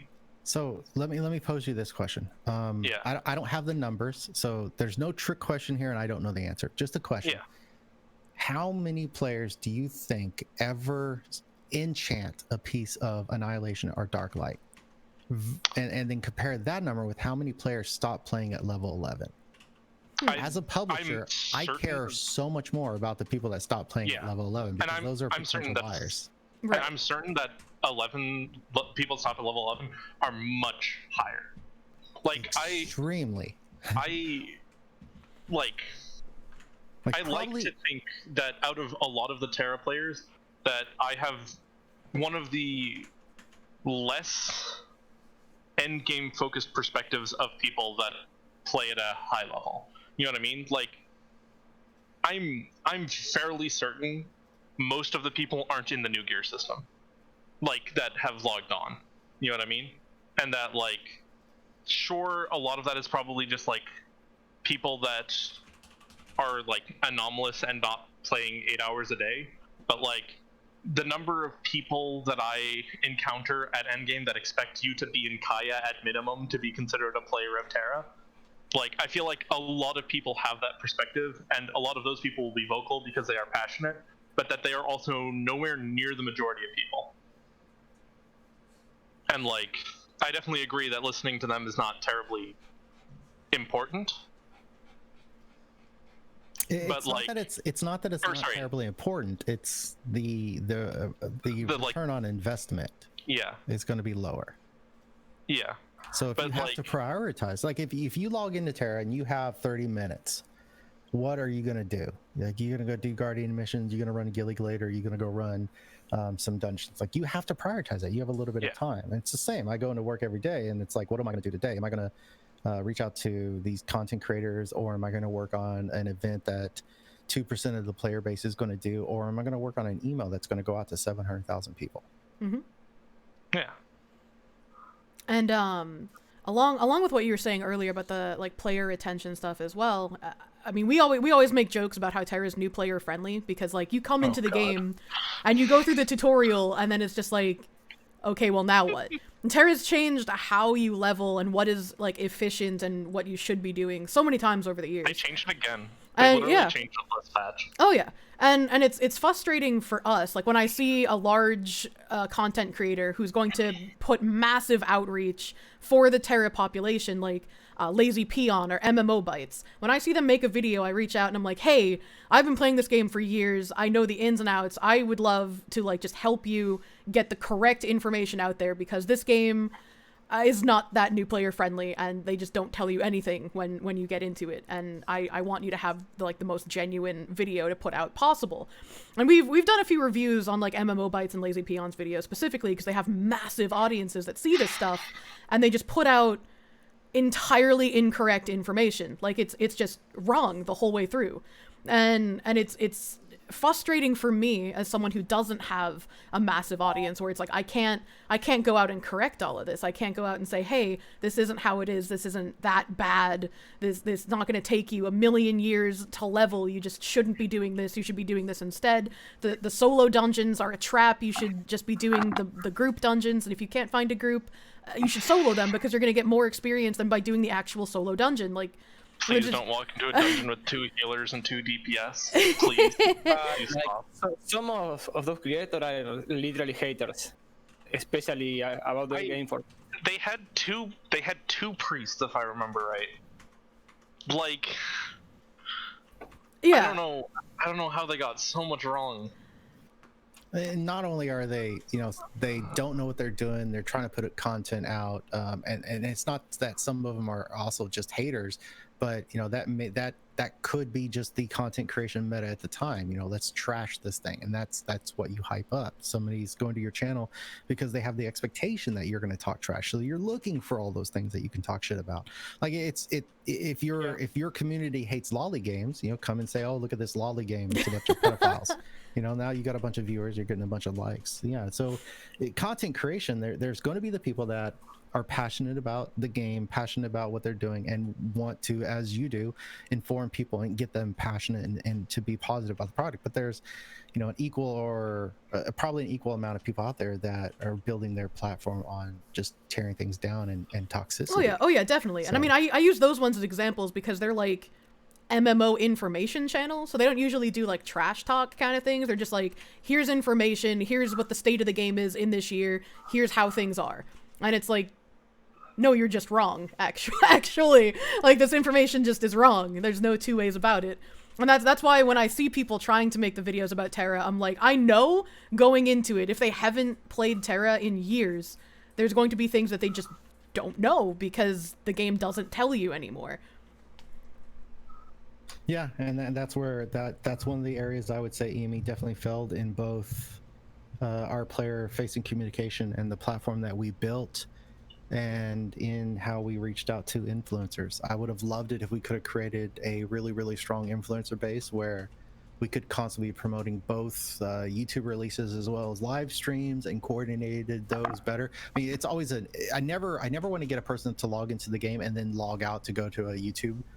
Logging out of the game is typically the opposite of what I want somebody to do.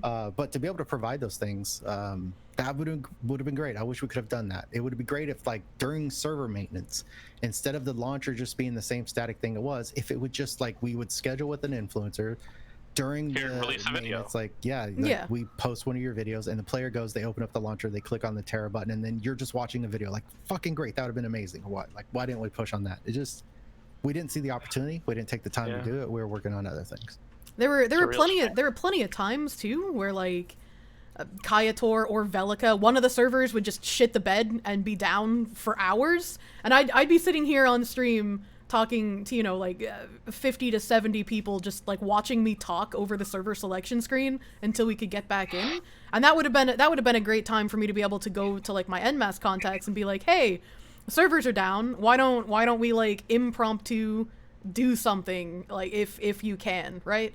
But I was like, have somebody going through patch notes, like, just running through patch notes, talking to the developer. Like, the solutions are simple, right? Like, the things that we're pitching, these aren't high level. It wouldn't take give me, you know, a year and a half of 15 different devs in a room, and, you know, like, no, these are simple solutions. The problem was we were just swamped and buried and focused on so many other things, which is understandable for, like, again, you said the team size that you had and, like, some of the resources you were lacking for these things because you just had to go to Bluehole for them.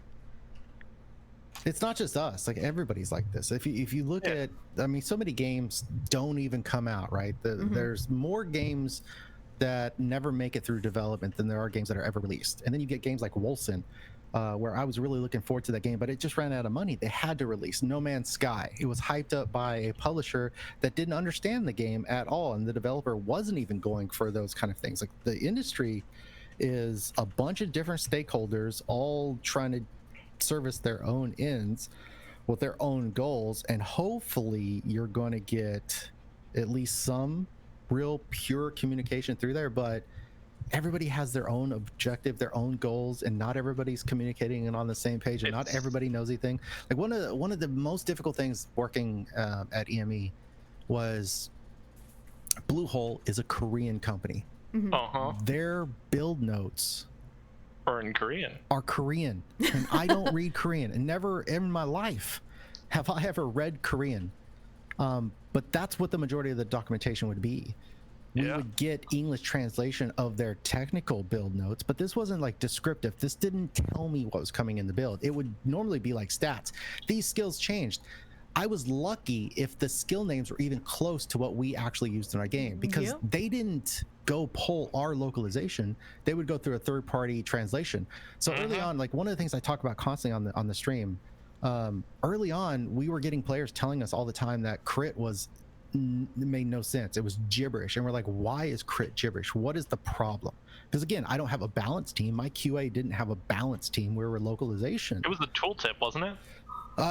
What it was is there was a word there were two terms in Korea, and I can't remember what these are, but it was like crit factor and crit power. I think those were kind of the two things, okay. Right? But what would happen is every time we got new localization files, that localization, those string files would go from Bluehole to a third party, like Lions Bridge or somebody like that, and then it would be sent to us.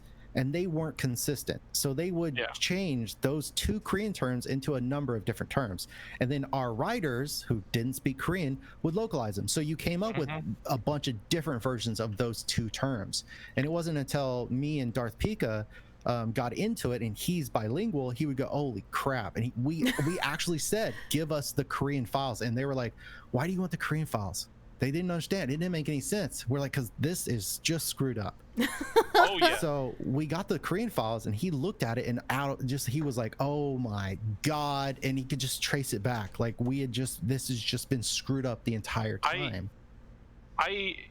Like, I'm a little bit of a fan of Tera, we can say. And I definitely remember when the new card system came out, right? Like, going through and like holding the moon runes up to each other to figure out what all the stats meant. Just like, this is annihilation gear. I know what this is. Holds up card thing next to it. Nope, none of those share a thing. You know what I mean? And that's how I came to understand a lot of the mistranslations in Tera. Was just like a very similar process of like, I don't speak Korean. My dad speaks Korean. I got him to help me with like 2 things, but like, yeah, I can totally understand why that would be a nightmare. Also, who translated the Darklight set? Are you allowed to answer that? I wasn't a part of it. I don't know. Okay, good. But that extends to everything. Like, we will do meetings with the different teams at Bluehole, and there needs to be somebody in there that translates. But who's doing that? Is that someone on our team that's translating? Are they 100% fluent in both languages, and are they accurately translating that? Is it somebody on their team? Typically, when you get into these situations, what you want is somebody on their side and somebody on your side, because there are going to be mistranslations, and you need equal representation, not to try to catch somebody off or catch somebody lying, but just to keep that communication 100% accurate. It's so hard to do. So you're getting a bunch of document. All the publishers are in this, right? Like, if you're a Russian publisher, you're still getting Korean documentation. You know, what are they translating it? So you're not getting an abundance of communication. You're not getting an abundance of documentation. As a publisher, I don't know what's coming in the build. I don't know all the details. I'm getting little bits and pieces and things that I'm stringing together, and we're not getting everything right. It's so difficult. That's one of the major hurdles. Like, how can I reach out to my player base? How can I tell them all the things that are coming? How can I have really great patch notes? How can I give them really, really great guides when we're working with a company that doesn't speak the same language? With the game is developed in a different language. And my main priority in all of this is make the game work, because 100% of the players playing the game are going to see the localization, but a small percentage of the players are going to read that news post. A small percentage of the players are going to read the patch notes. Like, those are my focus. I would love to have amazingly accurate, great, in-depth, like industry standard patch notes. But I care more about that string file. Yeah, although I had an entire docx that I shared with everyone that I was teaching Ninja of, like, here's all the mistranslations you need to know about for quite a while since the 70 patch. But I think most of those got ironed out eventually. Yeah, and I mean, it was like, I mean, I guess translating the patch notes must have gotten like lost somewhere as well, since it was like a huge running joke that EnMasse would just copy paste whatever Gameforge put out a few weeks earlier, and it's like, I don't know how like meme that was, but I remember someone mentioning how there was one patch note that had like something incorrect in it because it had the European localization name for something instead of the NA one. I don't recall any time. I would fully admit this if I if I was involved. I have no problem admitting that. But at no time was I involved in patch note creation where we were copying Gameforge. Majority of the time, what we would have is there would be there'd be miscommunications released in multiple regions because the patch note we got was old and it was just mistranslated. So it would say this thing does this thing, and a lot of times like there are differences between language. One of the things we would commonly come up against is equal or less than. That doesn't work. For some reason, the way that works in Korea doesn't work the same in NA. So they would say like equal or less than, and they never meant equal. Like the equal, no. But somehow it would just always be there. And then we just learned to go, ignore that. That's wrong. It will always come to you wrong. So myth debunked. There was no copying files. No, not during my time. I'm not going to say it didn't happen, but not during my time. Did you ever run into the issue with like the way that Korea doesn't have like a base value for, I think it's what, over 1,000 or 10,000 or something? What? Did you ever run into that issue? I don't think so. Normally when it comes to something like that, it'd be a variable, and variables are not part of the string file, so normally we wouldn't have to fool with that. And a lot of time when we would start on patch notes before the build was delivered, so there would be multiple iterations, and what we would try to do is to stay away from any of those values. As a player, there's nothing you're going to gain from that. You can go in game and see what the actual real values are going to be, and then those are going to be changed. So it could be like 2 days after we release the patch, we do a hotfix and that value changed, and then that is a useless patch note. So we would always try to stay away from the specificity. It doesn't do anything for you. What you need to know is there's going to be a change to your class, and you're going to fundamentally have a different rotation. But you're not really, I would argue you're not getting that by knowing there's a percent value or a raw value difference. We need to communicate to you that your class is changing. That is 100% accurate, but as a real numbers nerd, that was a little sad. Also, I had another question, and hopefully I'll be able to remember it, but someone in chat asked if you can still download NA Tera. I know I downloaded mine off of Steam because I couldn't find the launcher on EnMasse's website anymore, but Guffy, you might know. Is there any way to download it off of Steam at this point? I don't actually know. Oh no. Okay, because I found a link on one of the forum posts to like a version of the EnMasse launcher that like wasn't the most recent version. Because like having to move all of these items over before GameForge gets full acquisition and the migration happens, obviously like I was doing earlier on stream before we did impromptu interview time, you have to move all of your items out of certain places. So if there isn't a way to get it off of Steam, that might harm people who like had played on EnMasse when they were like better than GameForge and had characters over here they wanted to like fix up and keep. Yeah, I understand what you're asking. I'll reach out to the team. I'll see if we can get like a basic installer uploaded into our forum or on that support article or something. If we can, I mean, we still have our CDN. We can still host things.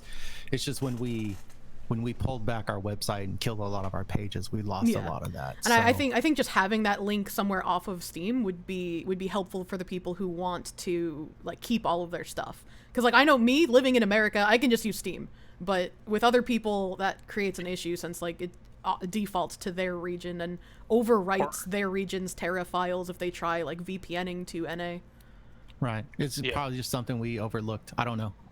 I'll find out. Okie dokie. Bombchan said if you log into your account at EnMasse, click the account setting tab and scroll down, there will be a download link for the launcher. Which, I mean, I couldn't find it, so maybe I'm just small brain, but... Your account management page is still there. We haven't edited it in any way. In fact, that's where, at least for closers, that's where I'm hosting the migration pathway. So if you log into your account management page, there should be a button there to download the launcher somewhere, I would suspect, but I haven't checked, so I don't want to go out there and say that this is the way it works. And what were we talking about before I asked that question, so I can try and remember what I was gonna ask? Translations and stuff like that. And it could also be possible that if you just create a new, so right now you can create new EnMasse accounts. We aren't blocking new EnMasse accounts. What we're blocking are new game accounts. So what that means is if you can download the launcher, but you've never played Tera before or you never played closers before, the moment you hit the play button on that game, it will try to create you a game account, and then it goes, nope, sorry, that's disabled. So you should be able to create a brand new EME account, which will then show you like download the launcher, and then once you get the launcher up, just log out Use of your that old new account and credentials. use your old one. Yeah. Yeah. Well, that's good to know. And I remembered my question. I was gonna say, on the topic of like patch notes and stuff, I could never like figure out why this happened, but for some reason, EnMasse release schedule for patches got really desynced from the European one. So even before we moved to the EU region, we would be getting patches like a week to 3 weeks sometimes late, and we would be that far behind EU getting the updates to the game.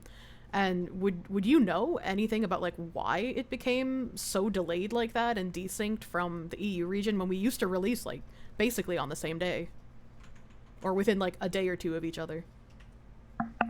There are a lot of reasons there.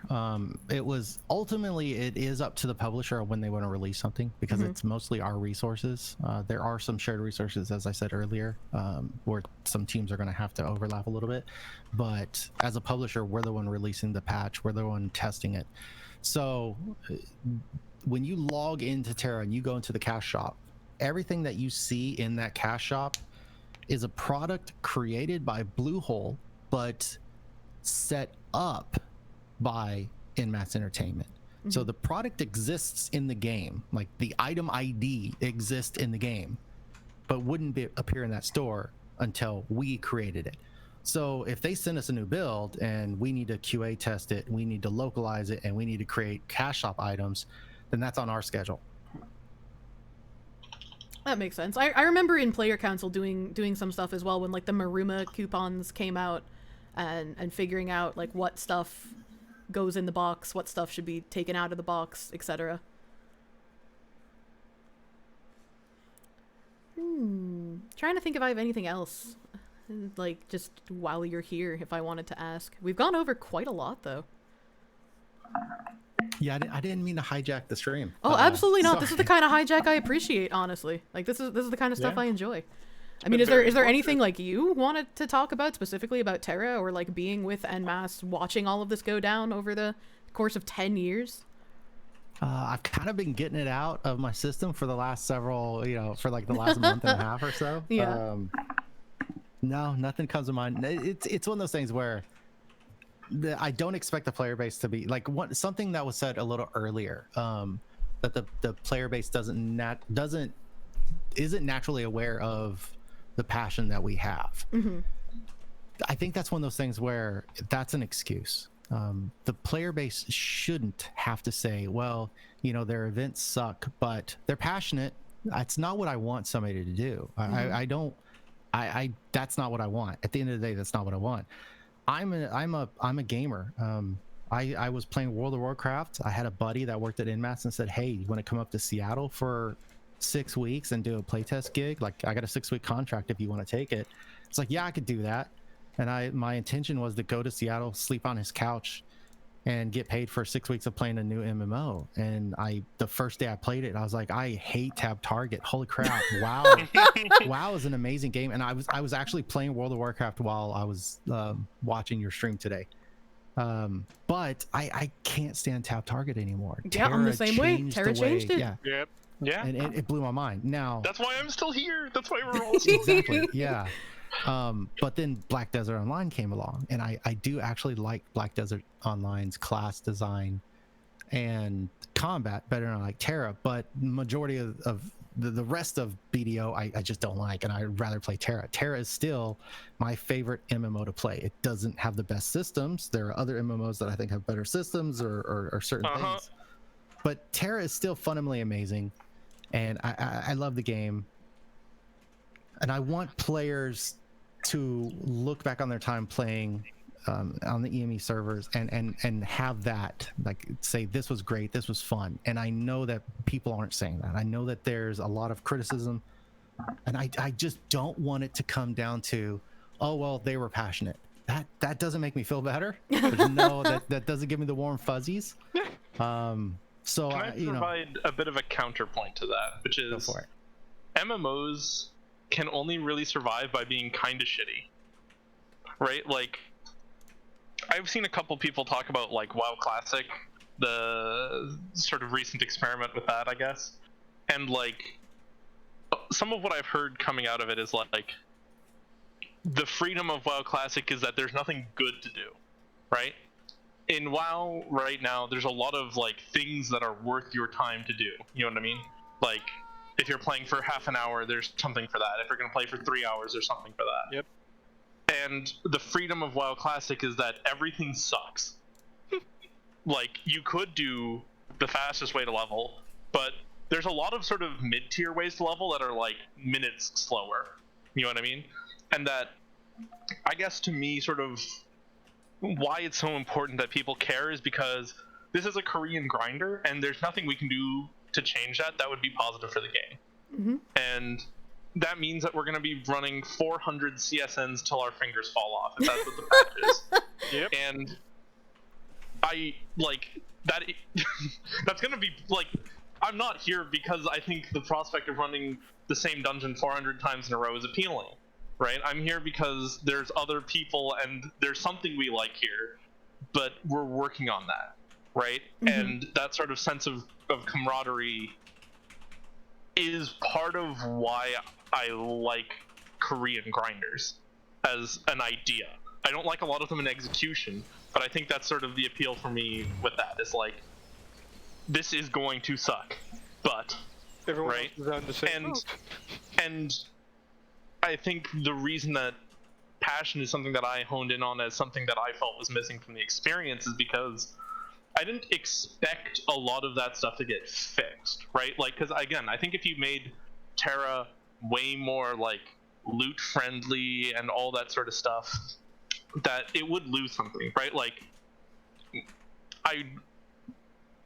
if you made it so much, like if you made it very, very insanely easy to get best in slot, like minimal effort, then I don't think there'd be a real reason to play, right? And like, in order to stop that from happening, you have to come up with a reason, right? And the reason from Korean grinders is bad RNG, right? Or like small drops or whatever. And like, obviously, like theoretically, there's a state of the game where that's like optimally done, so there's nothing wasting your time and stuff like that. But like, feeling like the other players of the game have more respect from you than the people behind it, that is sort of the feeling that I disliked the most about sort of what happened when we left EnMasse resolved. Was just like, I don't expect them to make it so that everyone can get plus 15 mythical, but at the same time, I don't think that is necessarily something that is not entirely like dependent on like you can enjoy something and still gate it off from people, I guess is what I'm getting at. And that like not feeling like the people that seemed to be in charge cared is sort of what left a bad taste in my mouth. You know what I mean? Sure. Because it's like, it's very similar to Dark Souls, right? Like, it's a very tough experience, but it is that way for a reason. And like, it doesn't mean that they don't care that it's hard. You know what I mean? But if it felt careless, then I wouldn't like it. And that's entirely a personal thing. I can't speak for anyone else, but yeah.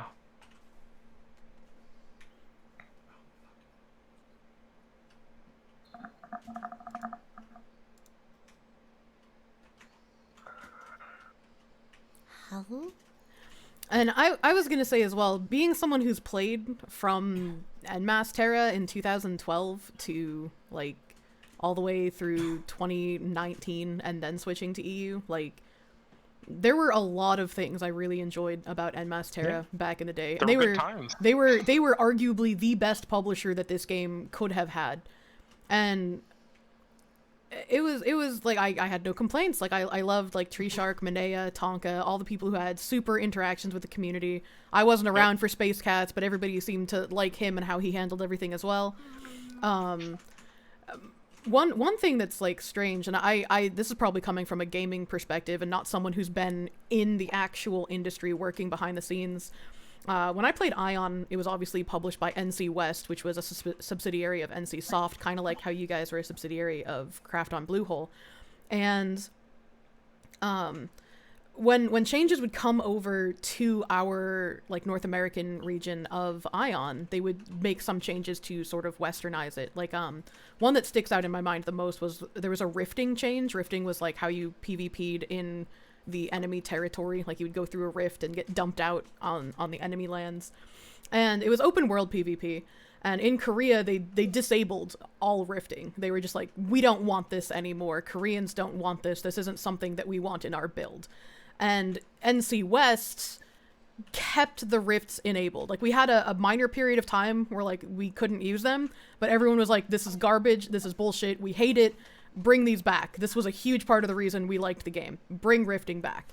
And they listened, and they did, and they brought it back. And it brings to mind a lot of the changes that were very Korean-centric in how they enjoyed PvP, that were just flatly changed in our version despite our PvP community saying, we don't want this, we don't like this, these changes are not something that should be happening in our version. And I'm wondering if, like, if EnMasse had talked to Bluehole, if they could have had more fitting changes or not changes to PvE in our region. I don't think there was ever an intention to separate the builds, to have different regional design decisions. There were definitely regional changes, like the times things would start. From a Korean developer, they have one time zone, right? So everything is very easy to schedule. Where in North America, we have several time zones, and you need to make those things. You need to adjust those things to make them. Make more sense for is that region. why Vanguard's bugged on Saturdays during daylight savings time? Yeah, there's some crazy Okay, stuff good. with the data sheets that I could never. One of the biggest ones is guild stuff. Oh God! Guild quests. Oh yeah! I could never solve. Civil unrest. For some reason, if you tell so everything is coded in UTC. Yeah, of course. But there was a time where we made a change where some data sheets were read from local time, which No, why? Oh God! it was so bad. It was a miscommunication. But what turned out, there was this really weird thing, and Counterpoint from player community really helped find this issue. There was this weird thing where if you set a reset to happen between 0 and 5 UTC, it wouldn't happen. And that was the exact time that I needed to reset guild quests. So I went into the server data sheets and I made the adjustment to regionalize it, and it wouldn't work. It would break. And we were like, what the shit is happening? This is the exact time that I need this thing to happen. And it was breaking. And it was just for some reason, if you tell it to reset between 0 and 5, it won't read that time. And I still don't know to this day why that would work. That's very strange. Yeah. So back to the question. God. So Tera is a global product. And when EME was first created, our goal was to westernize the product, but not for our region. It was to westernize the product to make it more available to a larger audience. So we were wanting to help Bluehole change the development of the product, not change develop the product in a way that it would be available to more players, that more people would like it than just a Korean audience. That was their goal. And if you look, a lot of games are coming out. A lot of Korean developers are looking to do that now, that they aren't solely focused on creating a Korean product. They're creating global products now. Yeah. But in order to what would be required if we were trying to create Tera specifically for our region would be creating separate development teams. And I don't think that was ever a goal. I can't remember ever having a conversation where we even proposed something like that. It was always understood that it's a global product with slight regional changes to like things like data sheets and localization. Well, that makes sense. I wonder I guess if that's sort like of- anything that could have happened though. I mean, I don't know. My heart was with the PvP scene in the community, so I always look back on like I wonder what could have happened differently, what could have been done differently, but since I obviously did not work behind the scenes or know anything about this, I can only speculate, you know? Yeah, And I guess sort of a follow-up question from that would then be about the enhancement point system, because I know that was out in Korea for a lot longer than it was like that one was probably one of the most staggered features, if I remember correctly. I'm sorry, I didn't quite hear you. Which system? The enhancement points system. Oh yeah, the EP. Yeah. Another thing to understand about how it works is it's still very much a Korean product. And the first release is in Korea. So the first round of feedback, sometimes your first, second, and third round of feedback is from Korea. Yeah. So that's where they're getting most of the information. And I think GameForge has a PTR. It's something that EME also considered from time to time. But the issue there would be the developer has already gone through development, already released the product in Korea, already gone through a couple different rounds of feedback and modification, and now they're working on something that's going to come out in the next 2 months. So if I stand up a PTR and I take feedback from our region, by the time I get that back to the developer, they're no longer working on that system. Right. That system is now that system. Now they're looking to what that system will be in 3 months, and they're working off of the Korean feedback. They're not working off, our day one feedback or our QA feedback. So when you're working on a global product that isn't released globally at the same time, you have that staggered feedback, and you're going to have a bias. And the bias for a lot of Korean games is a Korean bias because that's the primary point of feedback. Yeah. Mm-hmm. But I guess because didn't it stay in Korea significantly longer than a lot of other features? Because I'd heard about it a lot longer than before. I can't really remember. There were several things that have happened throughout the time of Tera's time that have been this way, where either we just didn't get something, or there was one version that was released and we never saw it. We saw version 2. I think that's happened as early as this most recent patch. And I think Tera rewards were the same thing. I think, if I remember correctly, I wasn't directly involved in it, but I think Tera rewards came to NA first, and it was kind of this question of, hey, we came up with an idea, but we don't really know how it works. Play with it. To be fair, I think it was a cool idea, and I wish that other regions had gotten it. The rewards emporium? Yeah. Yeah, I agree. It was a really cool idea. Much like the fashion coupon store, it took forever to get updated, though. Yeah, but I don't know. It was kind of neat coming back as a reward level 4 or 5 or whatever. You know what I mean? Years later. Well, I guess that's kind of a neat question. Why? How is it that sometimes bugs stay in the game for a very long time? One that is my personal favorite to hate is there's an auto run glitch that happens upon self-resing sometimes. That's been in the game since 2012. It's been in there. Yeah, it's been in there a long time. It's terrible.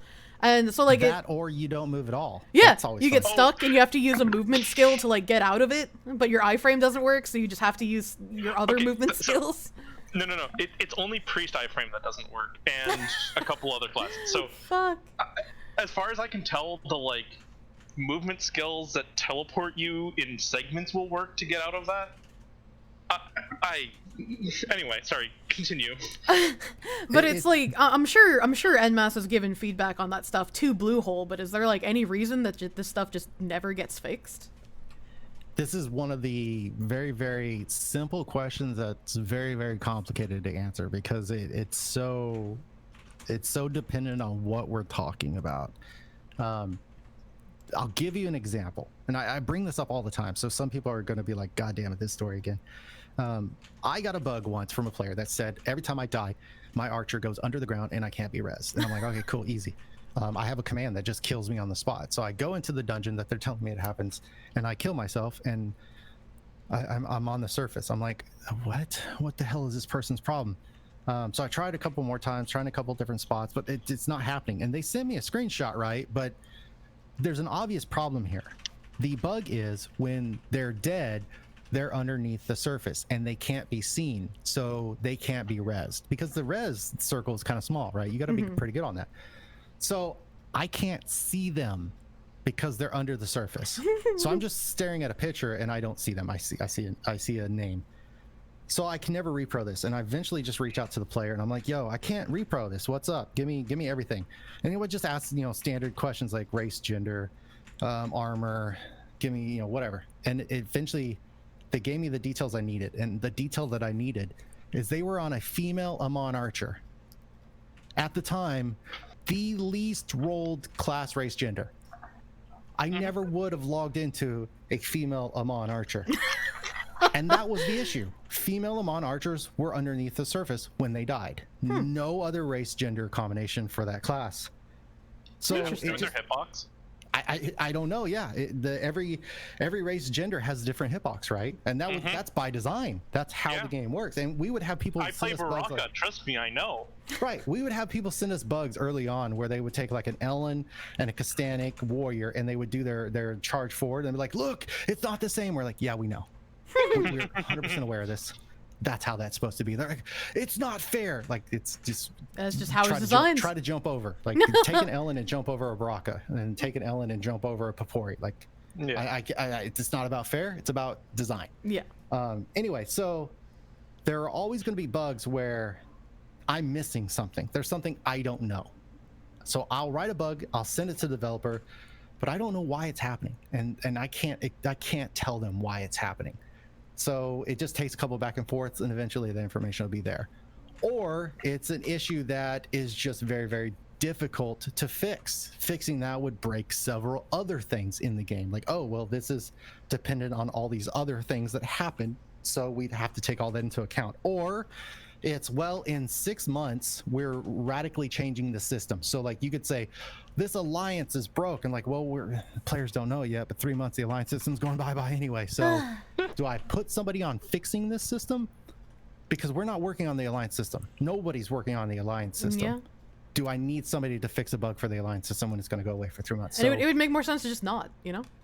Right. So very, very simple question, but the complexity is in the details. Like, which bug are we talking about? There are bugs that have been in the game forever, and it's just one of those situations where the developers determine it's low priority. From a publisher point of view, we generally would have two things: severity and priority. Severity is how much impact it has to the player base, and this could be dependent on several things. Like, do only 2% of the player base see it? Is it just female Amon archers? In that case, let's just never fix that bug, because why the hell did you roll a female Amon archer? Right. Or is this affecting 90% of the player base? Like, how impactful is it? And is this like a priority quest that continues progression, or is this some random side quest in Twangy Mire? Who gives a shit? Hey, so that was a great zone. I agree. There was a quest over in Twangy Mire that was broke forever. It told you to go get a gathering resource that wasn't available in the zone. You could go to the broker and buy it, but it wasn't available for like 3 more zones later. Oh my god. So I would go in and I would edit the data sheet so that it would tell you the correct thing to go get, and you could get it in Twangy. But then Bluehole would see that, and they would send us a localization error that's like, hey, your localization wrong. And I would go, no, your quest is wrong. Is now right. Your quest is broke. I made this edit. It was a ginormous back and forth where I was just constantly sending this bug. I don't know if they ever fix it. Now the quest isn't even there. Oh, that was just a bug that kept existing, because every time I would send it to their QA team wouldn't fix it. I described to them exactly what the data sheet should be as far as I could see how this should work. And their localization team, which was separate from their development team, would send my writers a report saying, hey, you guys have this localization bug. And it was just like, holy shit. Can we all just get in a room? That sounds so frustrating. It is, but yeah, I don't know. I can't answer the question. We would tell them what we think the severity is, and we would tell them what we think the priority is, and it was up to them to do that. And it's just one of those things like maybe they just don't have anybody on the team that is working on that particular system at that time. Okay, can I ask like a bit of a technical-ish question about Tera? Go for it. I don't know if you would have any way to know the answer to this, but characters have like states where they can or cannot perform action, presumably tied to a variable, right? Or like some sort of Boolean thing. Most likely, yeah. Okay, because I'm like pretty certain, because I've seen other glitches like this in other games with like different engines and everything, and I'm like 90% certain I know what the problem is, but it's like, yeah, I wouldn't. Right. When you're coding all these things, like so playing a Valkyrie right now, looking at that rotation, going to the Valkyrie Communist Manifesto guide, and looking at that min-max, this is what the players have boiled down the class to do. Now there's a question of, did the designers boil it down to that? Did any designer sit there and say, here is the optimal way to play this class? Most likely not. Yeah. And that's why in most MMOs you'll see a class and you're like, this class is broke, this class isn't balanced. That's why balance issues exist, because what the players refine the class rotation down to is not what it was ever developed to do. So you find a lot of players going, well, these skills don't work fast enough, they don't trigger the right way. It was never designed to. So it's another one of those systems where... Are you familiar with like the Reaper? I think it's called Death Spiral or something like that. I know the skill, I didn't play Reaper too long. Okay, so you like, the way you're supposed to do it is you like hold down the button and then your Reaper like whips the chain back and forth a bunch of times, right?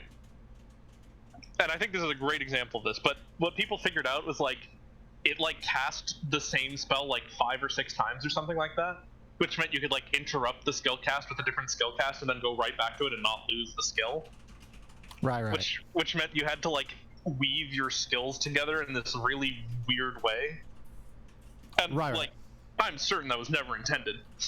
Probably not. Like if you look at the Valkyrie, several of the skills say stage 1, stage 2, stage 3, stage 4. They're meant to be interrupted and used at different times to do various things. Oh yeah. Resetting a skill. You don't want to spam it because you don't reset the skill twice in a row, right? If you go look at the Zerker, when the Zerker was first given its tank class, it was given a skill interrupt. You could interrupt your skill by doing that little roll. So these things were designed in, but yeah, not everything. And players have found multiple ways to cancel skills. Oh yeah. Yeah. I would say the majority of those were probably unknown to the developer, but were probably known to a QA person and may or may not have communicated that to the developer. Yeah. Who knows? There's lots of like broken assets in just like environments and stuff in Tera. Like you can go through certain rocks and doors and fences with skills. There's, back in the day, they're not here anymore, but back in the day, like above Bastion, like near that tower thing on my stream, there was like an invisible stairway basically that if you jumped off of the top of that tower, you would get caught on an invisible wall and be able to stairway yourself up like way high into the sky by just jumping and walking on these invisible platforms. None of us knew why they were there, but they were fun to hang out on. I love the Grotto of Lost Souls like archway climb where you just like sandwich yourself up to an invisible wall and jump from like invisible wall to pillar to invisible wall, and then like you're just like literally standing on nothing, just like hoping you're in the right spot. It's funny because if you ever needed to like scale up something in Tera, all you had to do was hit the /walk emote and then just walk and then jump. And usually you could just invisible wall climb up everything. Yeah, you can get over the CSN gate with /walk. Or yeah. Remember how fun Corsairs was? Yeah. Man. I sat ladders. I was a good boy. I was a priest, so I got to pull people through doors. That's how you play Corsairs. Yeah, that's true. I was a priest for a while too. I did that. When we got our Apex and you could pull multiple people through doors, I was just like, what the hell? What the hell? You could leak a whole team. It was over. And then Zerker Apex were just like, you had to have a healer on ladders to cleanse them, or else they would just go ham on that crystal and not die. And then people figured out that Thrall of Wrath could just like kill the crystal all on its own. Oh my goodness. So it just became Leak the Mystic. Yeah, Apex kind of like threw balance off in PvP pretty hard when it first came out. Okay, day 1 they allowed Apex. I queued Corsairs on Lancer, and it was just like, literally, we had like 4 Lancers. So they just like, they were like, all right, you're first, you're second, you're third A rush, right? And you're just gonna take turns holding your blue wall open while we just DPS the gate. And it was like this, like it's one of those things where it's just like, I see, this is going to be a problem. Yeah. Oh, I know you had done like a short interview about this as well, Guffy, but like a thing that comes up often enough is that there's so much unused space on the map in Tera, and especially like with the Baldera and the Velica Wilds where that just never came out. And I know the Baldera was like a part of the issue with the original coding with the NCSoft lawsuit, right? I'm pretty sure. I don't remember if that's what that was. That's too long ago for me. That was a very long time ago. But I was wondering, like, if you guys knew anything about what was happening with those, or if there are any plans to do anything with that. Nothing that's ever been communicated. Most likely there are 50 different things that they've thought about doing with that and just never happened. You know, everything that you see in the game, there were 50 other things that was going to happen, and this is the one that they went with. Yeah. Like sky castles. It's so sad to just see all of them floating there and you can't do anything with them. Oh, I'm on NA right now. I can sit in a sky castle. Hold on a second. I don't have Elite. Do I have like a teleport book anywhere? I do not. Oh, feels bad. Wait, check the travel thing. Doesn't that have? Did the travel box that you were looking over? Does that have traveler's insurance? I don't think so. Can I help somehow? Yeah, it's just the NPCs, useful scrolls for summoning. I didn't keep any of my like one-time use books because I always had a lead on when I was playing. Why did Bluehole Studio end Sky Castles but keep the assets in the game? Probably just more work to take them out, if I had to imagine. Also, why would you? It's not about the work. It's about if it ain't broke, don't fix it. You remove something like that, then other things are now broke. Uh-oh. Also, like, they still look cool. Why would you remove them? Controller port, my dude. There's only trash here. I apologize. You have to look elsewhere. Chad is asking, who was the dev or person responsible for the Kyra's Catalyst event on NA, and why don't we have this anymore? So Kyra's Catalyst, super interesting question. One of our QA, he actually jumps into my stream every once in a while named Caligula. He just randomly, so the QA team for EnMasse went through several iterations over its time. We started off as a really, really big team, and then we kind of got diced up. And one of our members just completely migrated over to our platform team that was responsible for the launcher and our website and stuff like that. During his time there, he was just playing around and he's sitting with those people, so he's getting inspired and he's like, let's do this. And then that's one of the things with EME, like there's no boundaries. We had an open office. I went to BlizzCon with the CEO several times. It was just like everybody communicated with everybody was open to do whatever. Like, you had an idea, chase it down, you now own it, go for it. And this this platform QA guy just came up with the idea, like, hey, we could do this Potion Shack thing. We could just take one of these assets. And he grabbed one of the creative artists on our team, and they came up with an idea and they proposed it and it got made. And then you get a person like me who I hate one-offs. I feel if you're going to spend any resources in doing something, do it multiple times. Come up with a strategy. This is a point where I need to mature a little bit better. I need to become more professional at my job. And doing conversations like this shows that I'm not willing to really be too mature. There's a limit to how mature I want to be. So when you look at a system like that, when you're creating something like that, I want to know, what are you going to do with it? How is this going to go for 3 years? What are you going to do with it? And you look at Kyra's Potion Shack. When it was created as a one-off. This has one tool. This has one purpose. This is one design. Like, why didn't we just come out and do a Halloween version, a Christmas version, a spring version, a winter version? Like give me that. Create that for me. Build me an entire system. But we didn't approach things like that at EnMasse. There was so many one-offs, so many things that we chased. Kyra's was one of those situations. So we didn't have a long-term strategy. No one took that strategy and said, how does this apply overall? And I think one of the opportunities we really, really missed at EnMasse is we didn't approach our solutions as a global solution. Like, I would have loved it if we would have taken Kyra's Potion Shack and took it to Bluehole and said, hey, here's an idea. Why can't we put this in the game? Instead of saying, hey, we're a publisher, let's do this one on our own. So it was just one of these things that we did, and then we kind of moved on with our life. And every once in a while somebody would go, oh, well, why don't we do Kyra's again? And normally it was like player council or the community would jump on the forums and say, hey, let's do Kyra's again. We're like, okay, yeah, we could do Kyra's again. We just didn't come up with a great strategy for it, but it came out of QA. That's pretty interesting, actually. Yeah. I only have like vague memories of the Kyra's thing as well. Like, I can think of it, like the HUD for it when you talk about it, but I can't remember anything we got from it. It was just so long ago. Yeah, I can't remember what it was. It was a dual purpose thing. We had the platform side of it where you go in and click it, and you had the Kira. And the funny thing is that the Kira item, the crystal, was actually an elite status voucher. It was one of those. Like originally in the game, those were called chrono scrolls, and there were several of them, like a day, a 5-day. And then typically everything that's created in Tera that is monetizable will have like 8 different versions or so. It's like you got the 1-day version, but there's a 1-day tradable, 1-day non-tradable, 1-day bankable, 1-day non-bankable, 1-day guild bankable, 1-day non-guild bankable, and all those different permeations of that. So we had all these different ESVs, elite stats vouchers, that we weren't using. They were just sitting there, just IDs. So we took one of those, we put a different icon on it, and they were like, hey, this is the Kira's.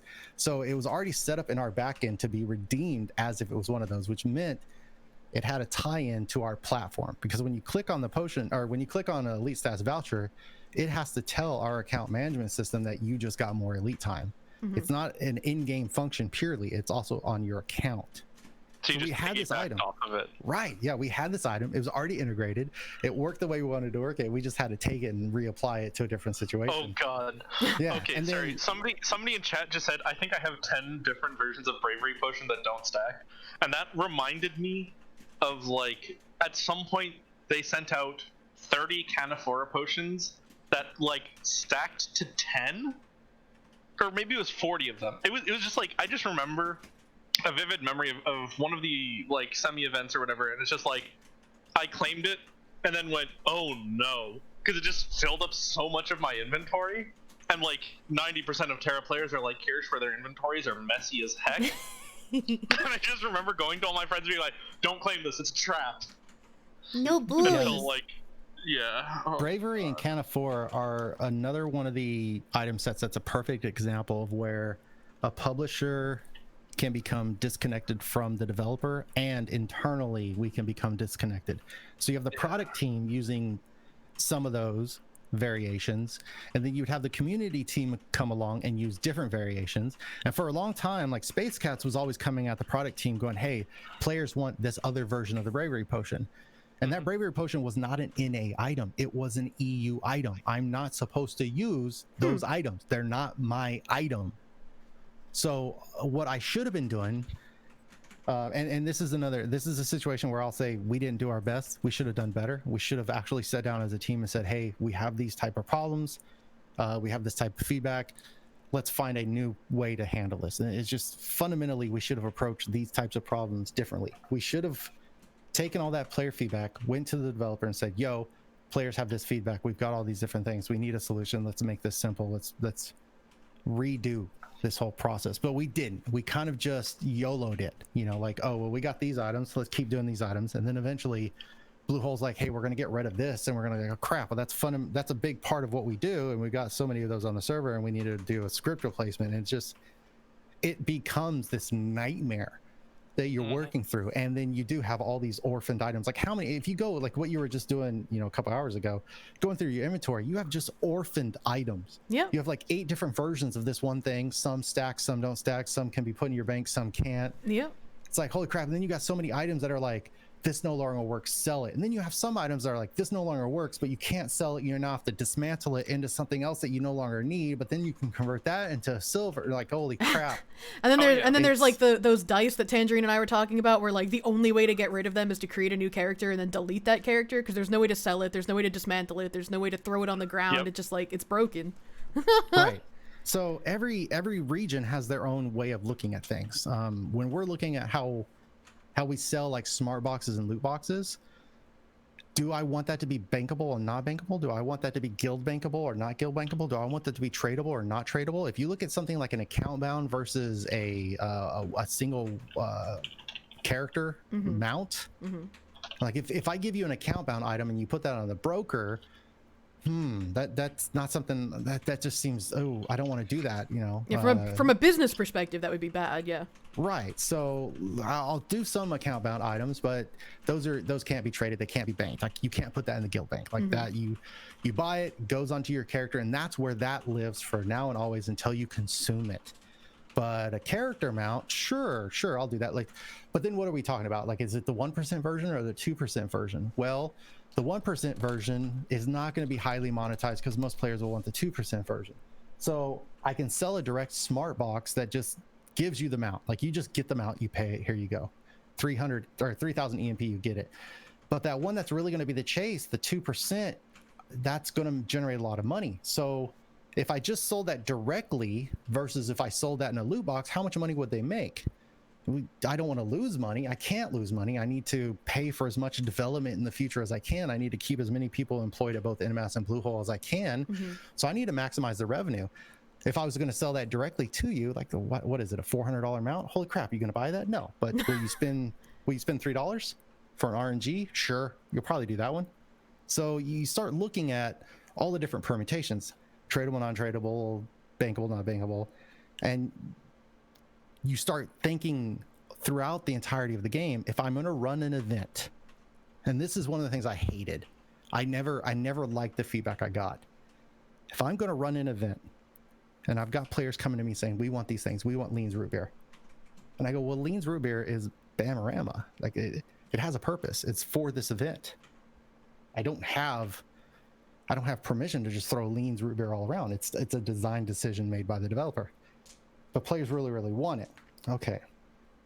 Do I make that something that's tradable? What I hear from a lot of players, like I get the Kamizuma coming out, and they're like, I want to farm this nonstop for as long as the event goes, because I want to go sell this on a broker and make gold. I'm not really, it doesn't give me a sense of satisfaction to design an event that's for the gold people, because all I'm going to do is create a situation where you as a player who is like, oh, cool, a new event, I want to go check it out for 30 minutes. You run out there and you can't kill a single thing because all the gold people are out there killing everything. Yep. I've done two really bad things. I've really messed up the economy for an item, and I've made the value of that event terrible because you're never going to get a kill. So make a Lean's root beer that's not tradable. Every one of those that you get, you're going to use. Do you need 50,000 of them? Yes. Probably not. Yeah, there's going to be a few players. But now I've set it up to where the gold farmers aren't so jazzed. They're pissed off. They're like, what? I can't go farm and make 80 million gold? Like, no, you can't. I'm trying to make this fun for everybody else. But it's just one of those things. It's like, you're looking at that item and you're like, how will this affect everything? How is this going to be used?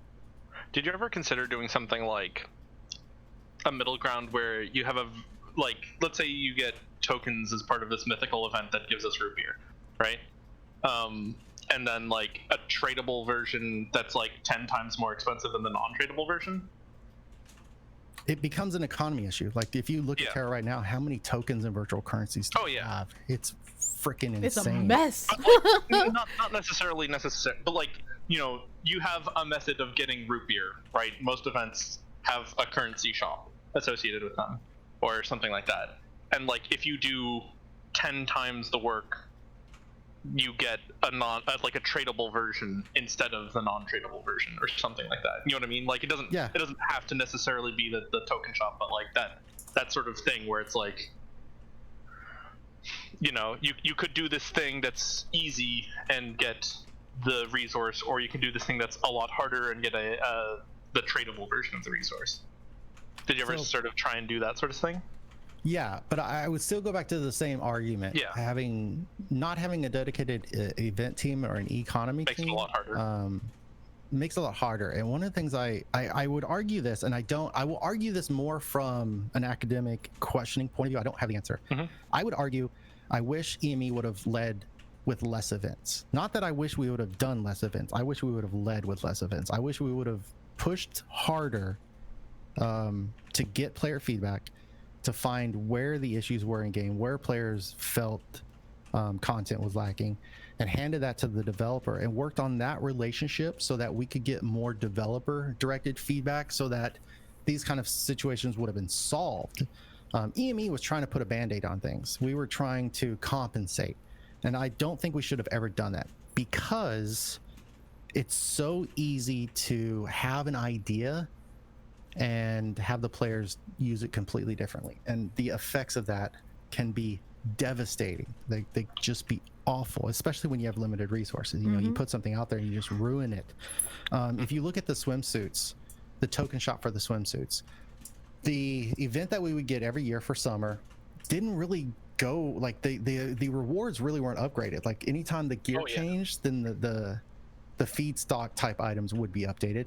But why would you do it the next year? You know, it kind of, they became lacking because it wasn't really updated. So we started putting swimsuits in there.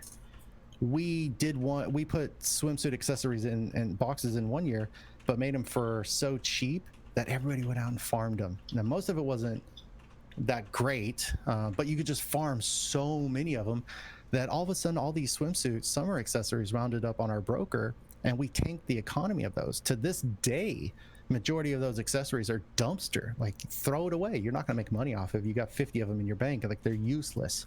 So then I come along the next year and I'm like, well, crap, I'm gonna make everything more expensive, because what I'm going for is player engagement. I want players to engage with the game. I want you to log in and not stand in high watch. I want to get you out in the field. I want to get you playing. So I don't want you to go spend 5 minutes doing something and then buy everything and then tank the economy. I'm gonna make things a little bit more expensive. I'm gonna put some cool things in there. I'm looking at that going, this is great, you know, this is how much time it's going to take. I'm working with player council. I go spam, or I spawn some of the crabs. I have them kill it on live servers and hope nobody is noticing that we're doing this. And we start playing with things. And then immediately the feedback is, you ruined this. Everything is so expensive. I have to farm forever to buy something where I'm not even going to get something for my class or my race, or not class, for my race or gender. This is the worst I've ever seen. And I'm like, oh my God. We went 1 year tanking the economy and having people go, yeah, you guys really screwed that up, to the next year going, I can't freely spam the broker with this. Like, crap. There's no win in that. No matter which way I did that, there was negative feedback all the way around. So it's one of those situations where I am not the expert. I don't know what's going to happen 6 months from now, a year and a half from now in the game. And I'm not working with all the metrics to know what the player base is going to do. If we could have pushed on the developer, if we could have provided better feedback to the developer and had the developer design better, more long-term systems, I think that would have been a better solution. I would have rather done that. I know, I'm sure it's hard balancing like how to structure your events as well. Like, coming from my perspective as a person who's played this game a very long time, I like playing one character. I don't like having tons of alts and going on tons of other different classes and whatnot. I like sticking to one thing. When events would come around and it was like, hit this mob as many times as possible with all these other people, and everyone will get each individual loot based on their on hits. And I'm like, well, I'm a priest. I have like shocking implosion, metamorphic blast. Like, I don't have many skills that do multiple hits when I use it. So like, these events were garbage to me because I'd get nothing out of them.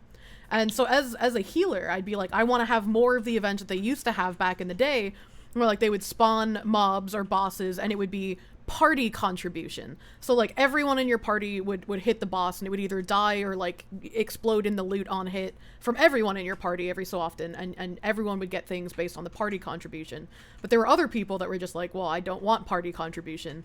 And it's like, well, I don't really see the downside to party contribution. But there were also people, like, issues with the loot distribution, whether it should be dropped or whether it should be sent to the mail, because people would like hit things once and then be able to switch characters a bunch of times and get all of the things from the mail on multiple characters. So it's like there were a lot of issues with figuring out how to structure these different things. And then one event I really did like was I can never remember his name, the pumpkin guy. What was the pumpkin guy's name? Gordo. I loved the Gordo events because it was like, they were on hit, but it was like only one person really could hit them at a time. There were a bunch of fake ones, so it was like you had to spend time figuring out where the real ones were. And the only real downside to that, to me, was like they could spawn in like the water or in the cliffs and stuff where you couldn't hit any of them because you can't attack in these areas. And like I really liked the like Gordo type events, and since they were all clustered in the towns as well, or right outside the towns, you didn't have the issue like you did with the Santa event or some of the other later Mongo events where people who use proxy could just teleport all around the map and claim them before you found them. Yeah, really great examples of another thing that I'm like, we shouldn't be focused on this. This shouldn't be what EME does. So the party mail distribution version of this. All of this is done in our GM tool. This is all the GM tool that we have. We can set up events, we can do things with, and it's very, very limited. This isn't us going in and coding anything. This is a system designed to do things based on what a developer did. So we're trying to apply, like it's like a square peg round hole kind of situation a lot of the time. So if you look at the party mail distribution, that was actually fundamentally awful, because what you could do is log a character in, invite them to a party, log them out of the game, log another character in. So you could get every one of your characters logged in a party, and then every one of those characters would get the mail, even if they weren't on the server when the hit happened. Like, it was just fundamentally broke. That's why I never, once I realized that bug existed, I told the team, you're never doing mail distribution with this system until that's fixed. Like, that's just stupid. That's stupid. And then they never fixed it. It never got fixed. Yeah, it just wasn't. It's, again, like, that system was not designed for any of the events that you saw. It was just a system that was designed, and we were applying it as a publisher. So we could have worked our ass off. We could have documented. We could have went to them, and I'm sure that team would have appreciated going to them and saying, here's what we want to do with events. These are the systems that we need. But I don't know if they would have dedicated time to the GM tool, because, again, like, do something for a region that you don't really have a direct monetization towards, or do something for globally that you do. You know, like, there's a reason. There's you have to defend why you want to apply resources towards something. Yeah, of course. But yeah, looking at those systems, the way you set them up, they took an extremely long time to set up, and you had those issues. Like, if I'm a priest, I want to go over and I want to heal a team. So we tried different variations. I came up with the idea to put the moats down so that the priest could walk up and just pew pew and not have to heal anybody. And then nobody picked up the moats, so it just created latency. And I was like, oh crap. So we kept trying to work around all these issues and all these flaws, the way the system was designed versus how we wanted to try to create the event. And I don't think that I ever used any of those systems and said to myself, wow, I nailed it, this worked perfectly. It never worked perfectly. And again, it's just one of those things I go back to, and I'm like, we pushed really hard on some things. Like, the crab event was extensive. It took months to create. It took a week to just set up. It was a big amount of work. Like, you stopped doing other things to do this. And I never made 100% of the players happy. Where, out of all that time, out of all the years that we did that, what if we just didn't do it one year? And what if that year we spent that time working with Bluehole to create a better system for the next year? Is that what I should have did? Yeah. Players would have been pissed. I would have lost some people. But could we have fundamentally created something that was more long-term? I definitely think the sort of greatest tragedy of Tera is that, like,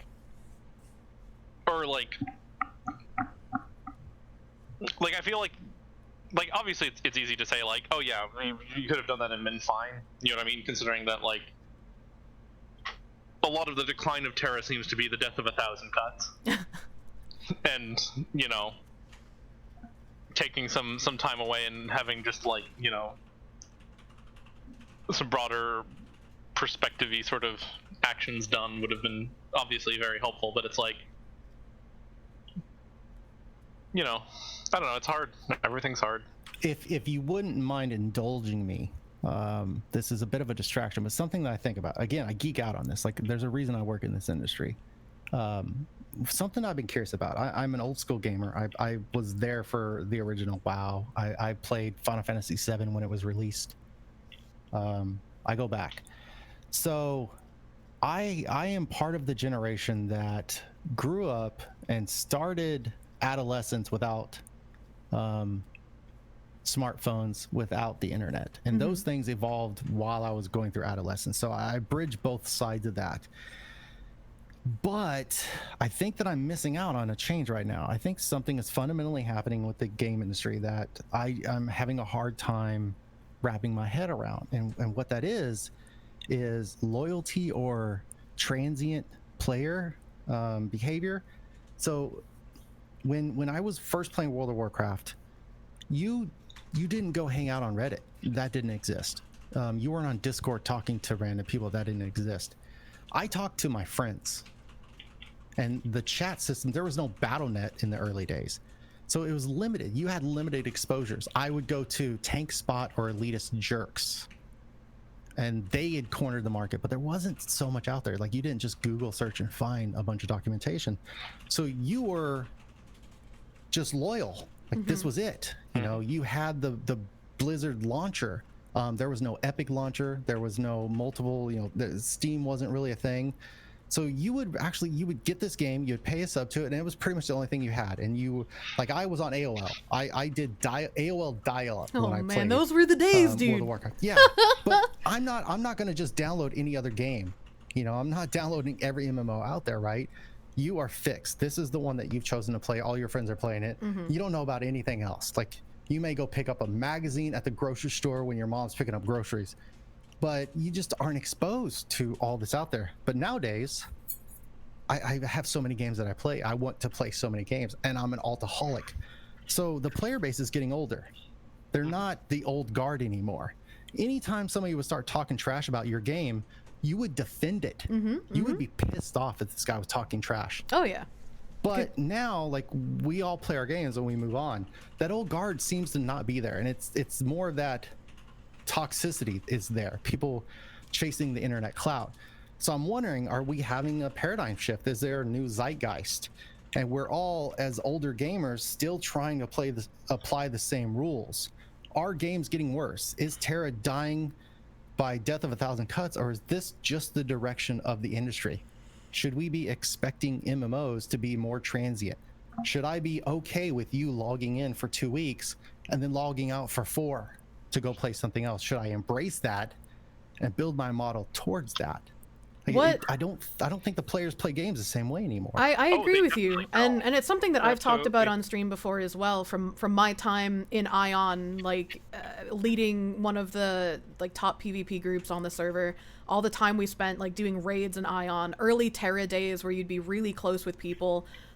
Like the Final Fantasy 11 and 14 days where you would have static groups that you would get together with at certain times of the week. You would go and learn these things together. You would grow together. And I have friends that I've had for decades that I accumulated in really old games like Cabal or Perfect World or Ion that I've met in real life. I've gone to conventions with. We've kept in touch through like marriages and children and like cancer and just all these other things. We became very close. And I feel like while we now have more avenues to connect with people in the game, like we have multiple forums, we have Reddit, we have, I guess, the discussion boards on 4chan, you can count, ? You have Discord, and I mean, I know TeamSpeak and Ventrilo existed for vocal communications back then, but they were much less connected to the game than Discord is. Like, Discord has multiple more features than those programs had, and it just feels like people are moving away from you make a tight-knit guild, you make a tight-knit group, and you're always with these people, and these people become your friends, and you become involved with them. And it just seems like it's moved more towards, we want to IMS, we want quick, fast clears with strangers where we can get in and get out and not have to worry about commitments or time management or getting to know these people. And I think with the rise of toxicity as well, it's kind of like, if you're not spending time getting to know these people, if you're not spending time integrating yourself into the community, if you're not spending time making friends, why do you have to be nice to people? Why do you have to be a decent person when you can just say, you're fucking garbage, you're wearing the wrong shit, and you should just stop playing because you're trash? Like, why? You don't have any connection with these people anymore. And I don't know what the answer is, and I think it's part of the social media trend where everyone's just like fast, gotta go, do this thing, get to the next thing, instant gratification kind of thing. It's just there's no build on it anymore. Maybe that's one of the reasons I still stick with Tera after all this time, because it was a place where I built a lot of these long-term connections, and the game just meant something to me at that point in time. And it's like, maybe it can again. I don't know. I don't know. And a lot of MMOs are made with that fast-paced, and especially after Arcade came out, I think they're made with fast-paced, like, not really thinking about player retention, but like, let's have this game up for a while, inundate people with expensive cash shoppery, and make a huge payday, and then close the game down after a while. And Arcade is still going, given granted, but it seems like games aren't meant to last a long time anymore. Yeah. that you can add seasonality to it, like Arcade has, and get a little bit of a boost every once in a while. But yeah, like, what's your investment? Do you want to invest in it long term? Like, you want to really spend 5-10 years on something? Every MMO you look at, every MMO has the exact same trend. It starts off, it boosts, it has some high points, but it trends down over time. And people look at like World of Warcraft or all these other games going, oh, this game is dead. No, this game is following the same trend that every other game does. So if I can tell you, like, you're going to make this much revenue the first 2 years, and the next 2 years this, and the next 2 years this, why wouldn't you just focus on those first 2 years and just keep kicking out a new product every 2 years? Yeah, like it's kind of the same thing with like all the Tera mobile iterations. Like instead of fixing the issues in like Tera PC or Tera console, they're just like, let's make a new Tera mobile game, and it's like, but why? You're gonna find a dedicated core audience, right? Like if you look at Tera right now, dedicated core audience. We're focused on just the people that are here, keep you around. What do we need to do to sustain you? What does a game company need to do 10 years in, 15 years in to sustain? Like, is EverQuest getting just the most amazing patches right now? Like, oh my God, they're revolutionizing the industry? No. Is Tera revolutionizing the industry? Is Arcade revolutionizing the industry? Neverwinter, are they going to revolutionize the industry? No, we're looking at Ashes of Creation. Like, holy crap, look at the crazy shit they're going to do. We're looking at a new world. Look at the crazy shit they're going to do. These games, we're not even trying to compete.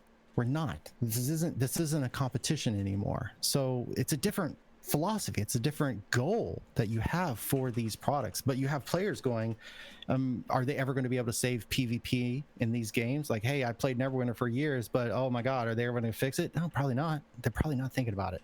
They're those superstars that created those systems are now superstars on a product that's going to come out in a year or 3.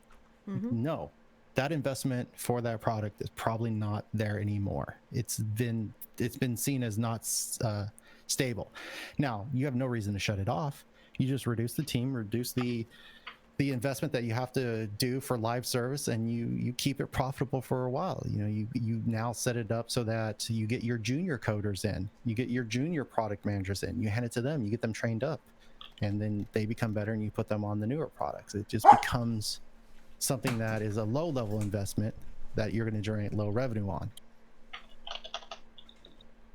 I think that on the one hand things are trending that way, but I think that is because of the sort of games industry on a whole, not because people don't want to play MMOs. Right? Like, people want good teammates, but nothing we build incentivizes people to be good teammates. You know what I mean? And that's sort of where the toxicity comes from, I guess, is... Like, I think the first person to solve, like, actually making it so that you want to do, like, the MMO-y stuff again is going to make a lot of money, right? Because, like, again, like, MMOs suck, and people still love them. So, like, there's something there that I think is appealing to people, you know what I mean? And when you start an MMO, there's definitely more of a time investment that you're willing to put into that as opposed to a battle royale or a MOBA or something that you can just come in, do like a 20 to 40 minute game and then get out, right? Yeah. And like, obviously, if I had the solution, I'd be probably making a lot of money on it. True. So, this is pure speculation, but like, there's definitely an appeal to like doing something with like a dedicated group of people. You know what I mean? And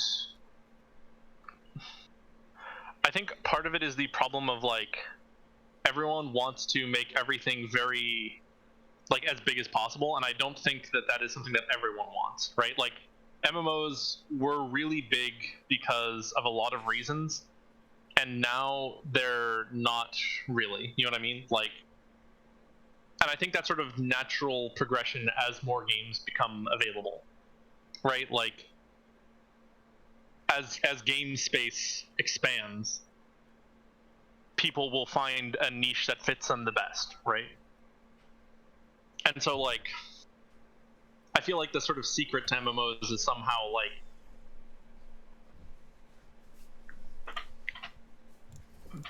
accepting that and not running from it, right? Because, like, shrinking the team and that sort of stuff is like theoretically like the best thing to do in the moment, right?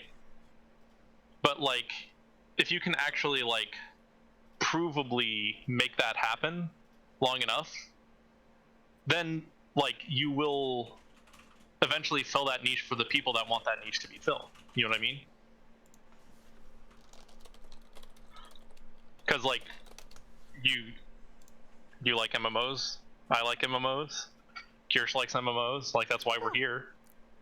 There's so many different players in this though. Like if you're thinking like just from a developer point of view, if you ask any developer, hey, do you want 5 years to perfect your product? They'll be like, yeah, dude, I'll work on this for 5 years. I love this. I want to work on it really, really hard. But then you go to the guy that's providing all the capital, that's paying for that dude's salary, that's paying for everything. And you go, hey, do you want to give us 4 years of really screwing it up, or we're just burning through your money? And he's like, no, absolutely not. He's like, no, leave me alone. You're an idiot.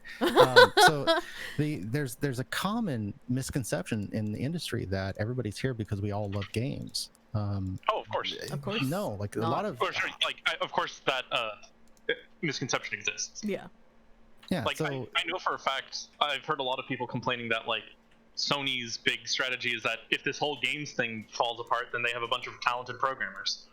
You know what I mean? And that they'll just become a tech company that's not doing video games. Right. I look at my time and I don't realize it often. And Tree Shark was one of the people that told me this way back in the day. I try to remember it. I've worked on Tera for 10 years. I've been at EME for 10 years, and I love everybody that I've worked with. And this is such an amazing situation.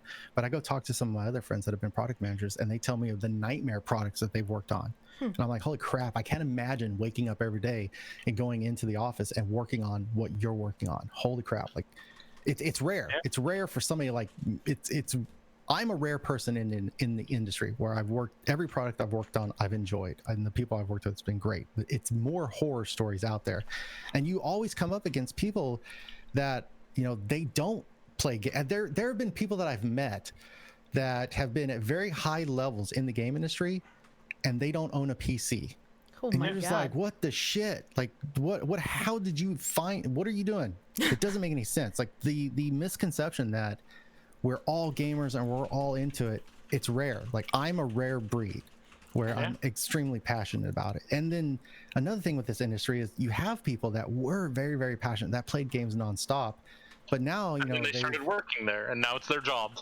No, it's not. So you hear that all the time, but that's actually not true. That's what people say, but it's not true. What it is you just became an adult and you got married and now you have children, and your priorities shifted. These people are still gamers. They're just not focused on gaming anymore because they're not in their college dorm room or their parents' basement. Like they now have a family, so their priorities have just shifted. So what you're saying is we need an incel game company. If that's the expectation, if that's what we're trying to churn out, but I just don't think that that's what the industry is doing. I think players are now looking for more, like Among Us. Look at the game Among Us, right? It's been a year or 2 years in obscurity. Nobody cared. Nobody knew what it was. And then all of a sudden somebody streamed it and it was like, holy crap, boom. This is now an extremely successful game. And it's very simple. It's not complex. It's got a nice community engagement thing, and right place, right time, and it just blew up, right? And the right place, right time stuff is also interesting because Among Us isn't the first game of that style to come out, but it's the only one that I've seen that has, like, exploded in the way that it has. Like, there was, when Among Us came out and someone was explaining it to me what the game was, I was like, oh yeah, I played that. It was called Deceit. We already had this game, but like nobody played Deceit. So I wonder what is drawing people to Among Us over Deceit when they were basically the same concept. Yeah, everybody wants to know that. And I think bet it's for mini games. I think that just goes to the argument of, do you keep working on a game for 10, 15, 20 years? Or do you take what you've learned from it and move to a better, newer engine that you can do more with to capitalize on more of the emerging technology with new, fresher blood in the coding industry that is ready to amaze everybody else? Like, why keep pushing on a product that uses Unreal 3? Yeah. Right. Move on. I mean, after seeing NCSoft update the engine for Blade and Soul as well, I mean, it hasn't come out yet, but they've been saying, for ages, they're like, oh, we're gonna update this to Unreal Engine 4. And everyone would just be like, well, why doesn't Bluehole do that? Why doesn't Bluehole make an update to a new engine? And it's like that. I don't know if they would. Like, it takes a fuck ton of work to move it to a different engine, even if it's like the same type of engine. Like, I just can't. I don't have the brain to understand how much effort goes into that because I've never done anything with the actual back end. It amazes me, and this just happened for Tera, and it just happened for closers, and it's happened for a lot of other products. It amazes me that we're just now coming out with 64-bit clients for some of these. Yeah, same. But like, if you go play with Steam and look at people's computers, like people are gaming on old ass shit. Like, I know. They're gaming on like 8 megabytes, right? Like I'm sitting here with 64. Yeah. I wish. Listen, I've got a 2080 Ti, and most people are using like 900 series. I'm the resident holding our computer together with duct tape if we're lucky. Of this crew here, I'm current. So I have some backstory. I'm currently stuck several states away from the computer I was actually using to play Tera, thanks Corona. And so I was using the computer I used to play Tera back in like 2012 to whenever Ninja came out. Like I found screenshots of my original characters and then the Ninja character, and then it stopped. So that's presumably when I stopped playing on that piece of shit. And then when we updated to the 64-bit, I had to like scrap together that and this thing that I found in our basement to get the 64-bit update to work, and that's like a perfect microcosm of everything I've had to do to try and get this game to run on the shittiest things that I've found. As a product manager, one of the worst things I've heard is being told that we're going to have to communicate to players that we can no longer support our launcher on Windows 7. Oh my. And I'm like, are you fucking... Yeah. And they're like, and the operations and platform people come over and they look me in the eye and they're like, do you understand that the company that makes this no longer supports it? There are no more security updates. You're going to have to stop. And I'm like, no, do you understand how much of our player base is playing on Windows 7? Like, you're an idiot right now if you think that I'm going to go tell 60% of the player base to kick rocks. And they're like, you're an idiot right now if you're telling me we're going to keep supporting a product that isn't secure. And it's an argument that doesn't go anywhere. I have my goal, and it's make this product available to as many players as possible, and they have their goal of there's no more security update. Yeah, there's please no liabilities. Yeah. And along these same lines, someone in chat had asked earlier, Guffy, they said they wanted to know your opinion on alpha released games that are prevalent nowadays, where players are pretty much the QA testers. Like, it's just like they go into the alpha builds with a million bugs, and the players are the ones doing all of this. It's not the same as back in the day, I guess. So there's misconceptions here, and then there's opinions. One of the misconceptions is the majority of the player base don't play alphas, they don't play betas, they play full release. Majority of the player base never knows that there's an alpha or a beta for a game. So if you're looking at it and you're saying the industry is taking advantage of players, no. Some developers are taking advantage of a small minority of players, and if you look, some of those players are actually benefiting. So as a content creator, you want to get into that alpha because you want to create as many guides as possible, even if it's under NDA, right? I want access to this NDA alpha so that I can have 50 YouTube videos ready on scheduled release every day. I want in. I don't care how broke it is. In fact, the more broke it is, the better my content. So there's a little bit of a misconception there. Yeah, the industry developers aren't out there just taking advantage of all the players. It's a small group of players that are willing to get into alphas and betas that even are aware of that. And we're looking at an industry where resources are becoming extremely limited. Again, it goes back to the situation of you had a small group of powerful people back in the day, and now you have just a wide range of multiple developers trying to get their stuff out. People are going to Kickstarter, right? People are going into the indie spaces to release their products, and then you have like the AAAs that are struggling. There's so much more competition these days. It's hard to release products. So if you tell me the system of alpha and betas, especially early access, paid early access, is exploitive and we should remove it, then the answer, the repercussion to that is you're not going to see as many of these titles released. You're going to see less games released because they just don't have the ability to do so without that. They need early funding to keep going. and they need help from the community to make sure it's all polished. You can't hire 1,000 QA people to plug away at a game for 18 months. It's not going to happen. So it's just, these products will never get released. Somebody's going to crunch the numbers. They're going to go, what do you expect your revenue to be? And they're going to go, nope, sorry, I'm not going to give you any money. This is the best possibility to release as many games as possible. So is that what you want? Do you want as many products as possible? And that's like, a question. There's an opinion there. From my personal opinion as well, like if I am excited about a game, if I like how a game looks, if I like the interaction and the like drive that the developers show in like their showcases, I'm gonna wanna test it. Like I don't care. I don't care. Yeah, I was gonna bring up Fault as well. Like I wanted to get into Fault closed testing. I loved Paragon, so I was like, I want to do closed testing for you guys. I want to find bugs. I want to help make this game succeed. Please, it was like when I went to EnMasse, I was like, please let me help you. Like I want to give you my time, and I'm not expecting any sort of monetary compensation. Like I want to do this. Yeah. I've participated in betas for several games that I've been massive fans of. If you look, it's not all worst case. There have been games that have come out that the communities have been extremely negative on, and various platforms, like if you look at Steam, will issue refunds. There is player solution at some point. Like if the game is fundamentally so bad that you are getting ripped off, if you are being exploited, you're going to get a refund. It's going to happen. So you didn't lose out. You spent some money, you tried something out, you got early access, wasn't what you wanted, you got your money back.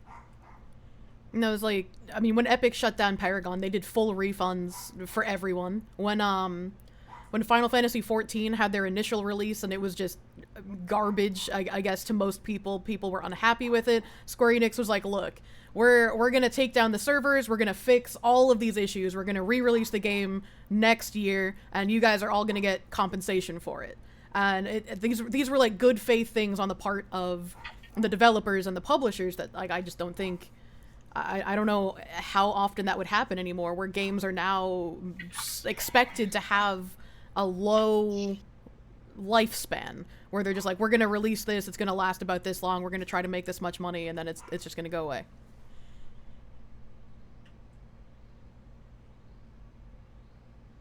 Yeah, I don't have an answer. I think that everything is still shifting. I think that I think 5 years from now, things are going to be drastically different. I think you've seen an explosion. You've seen the mobile market explode. You've seen strategies from mobile trickle into the console and PC. You've seen those strategies trickle over to mobile. You've seen platforms. Like the evidence right here is the argument between Apple and Epic on how revenue is split and how much the shares are.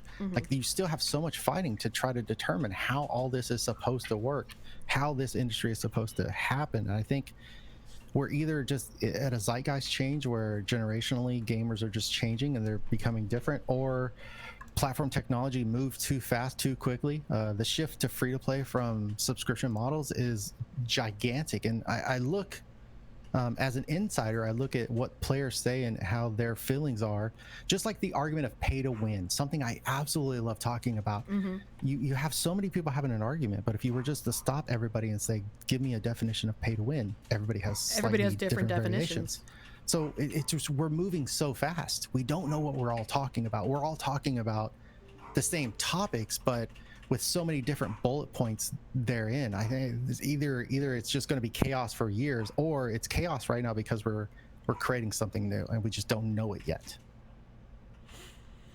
Yeah, and I mean, technology making things more complicated. Shocked Pikachu. I talk about, I've never been a huge mobile game person because I don't like the heavy reliance on cash shop, and growing up with the older online games as well, when people come back with the, oh well, how are they going to make money, it's like, well, how did games make money before they started shoving all these loot boxes in our faces with really low rates and encouraging gambling and selling one costume for $30 instead of $5 that it was like 2 years ago, right? Like, why is there this huge inflation? And I mean, to an extent, when enough people stop paying for something, change can happen because it's finally affecting the wallets of the people creating it. But to get that many people on board with something like that is difficult.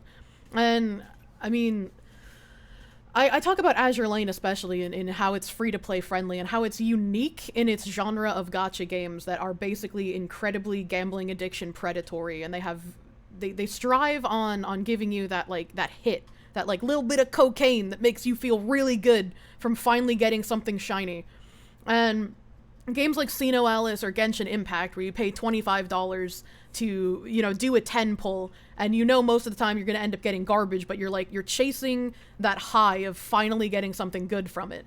Whereas in Azure Lane, the rates are slightly higher than these games, but, you know, they're still low, but that doesn't matter because there's so many free-to-play ways where you're playing the game like you would back in the day. There's just so many ways where you can get resources to do these things without having to spend money on it.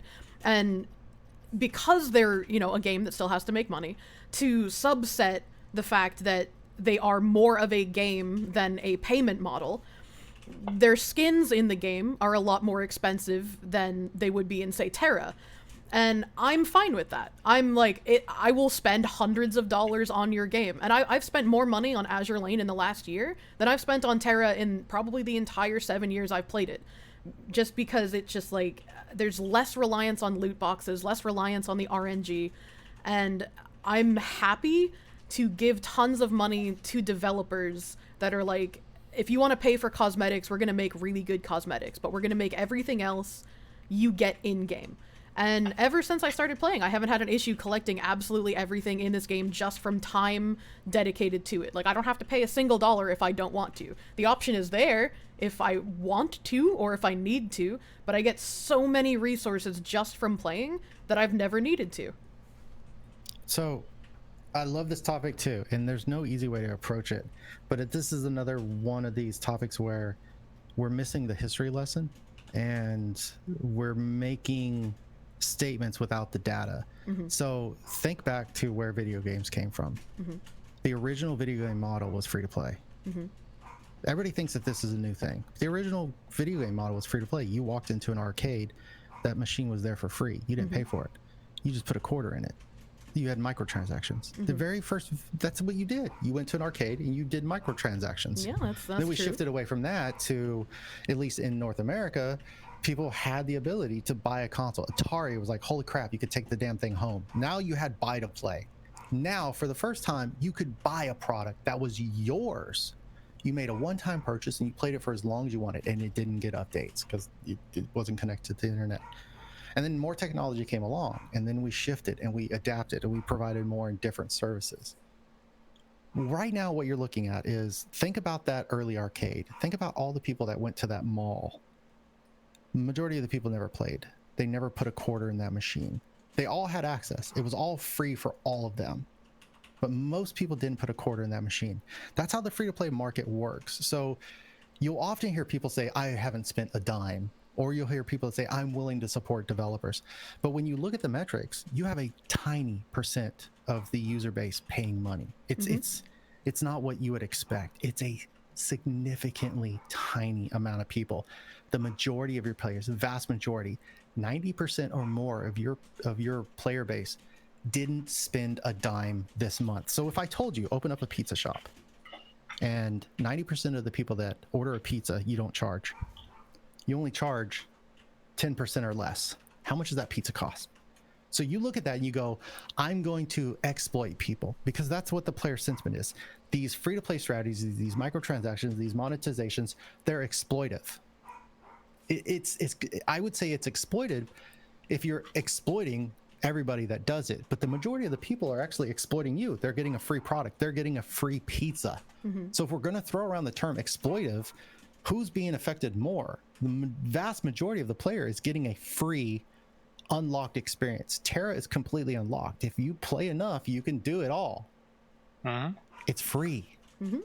There's little to no exploitation there.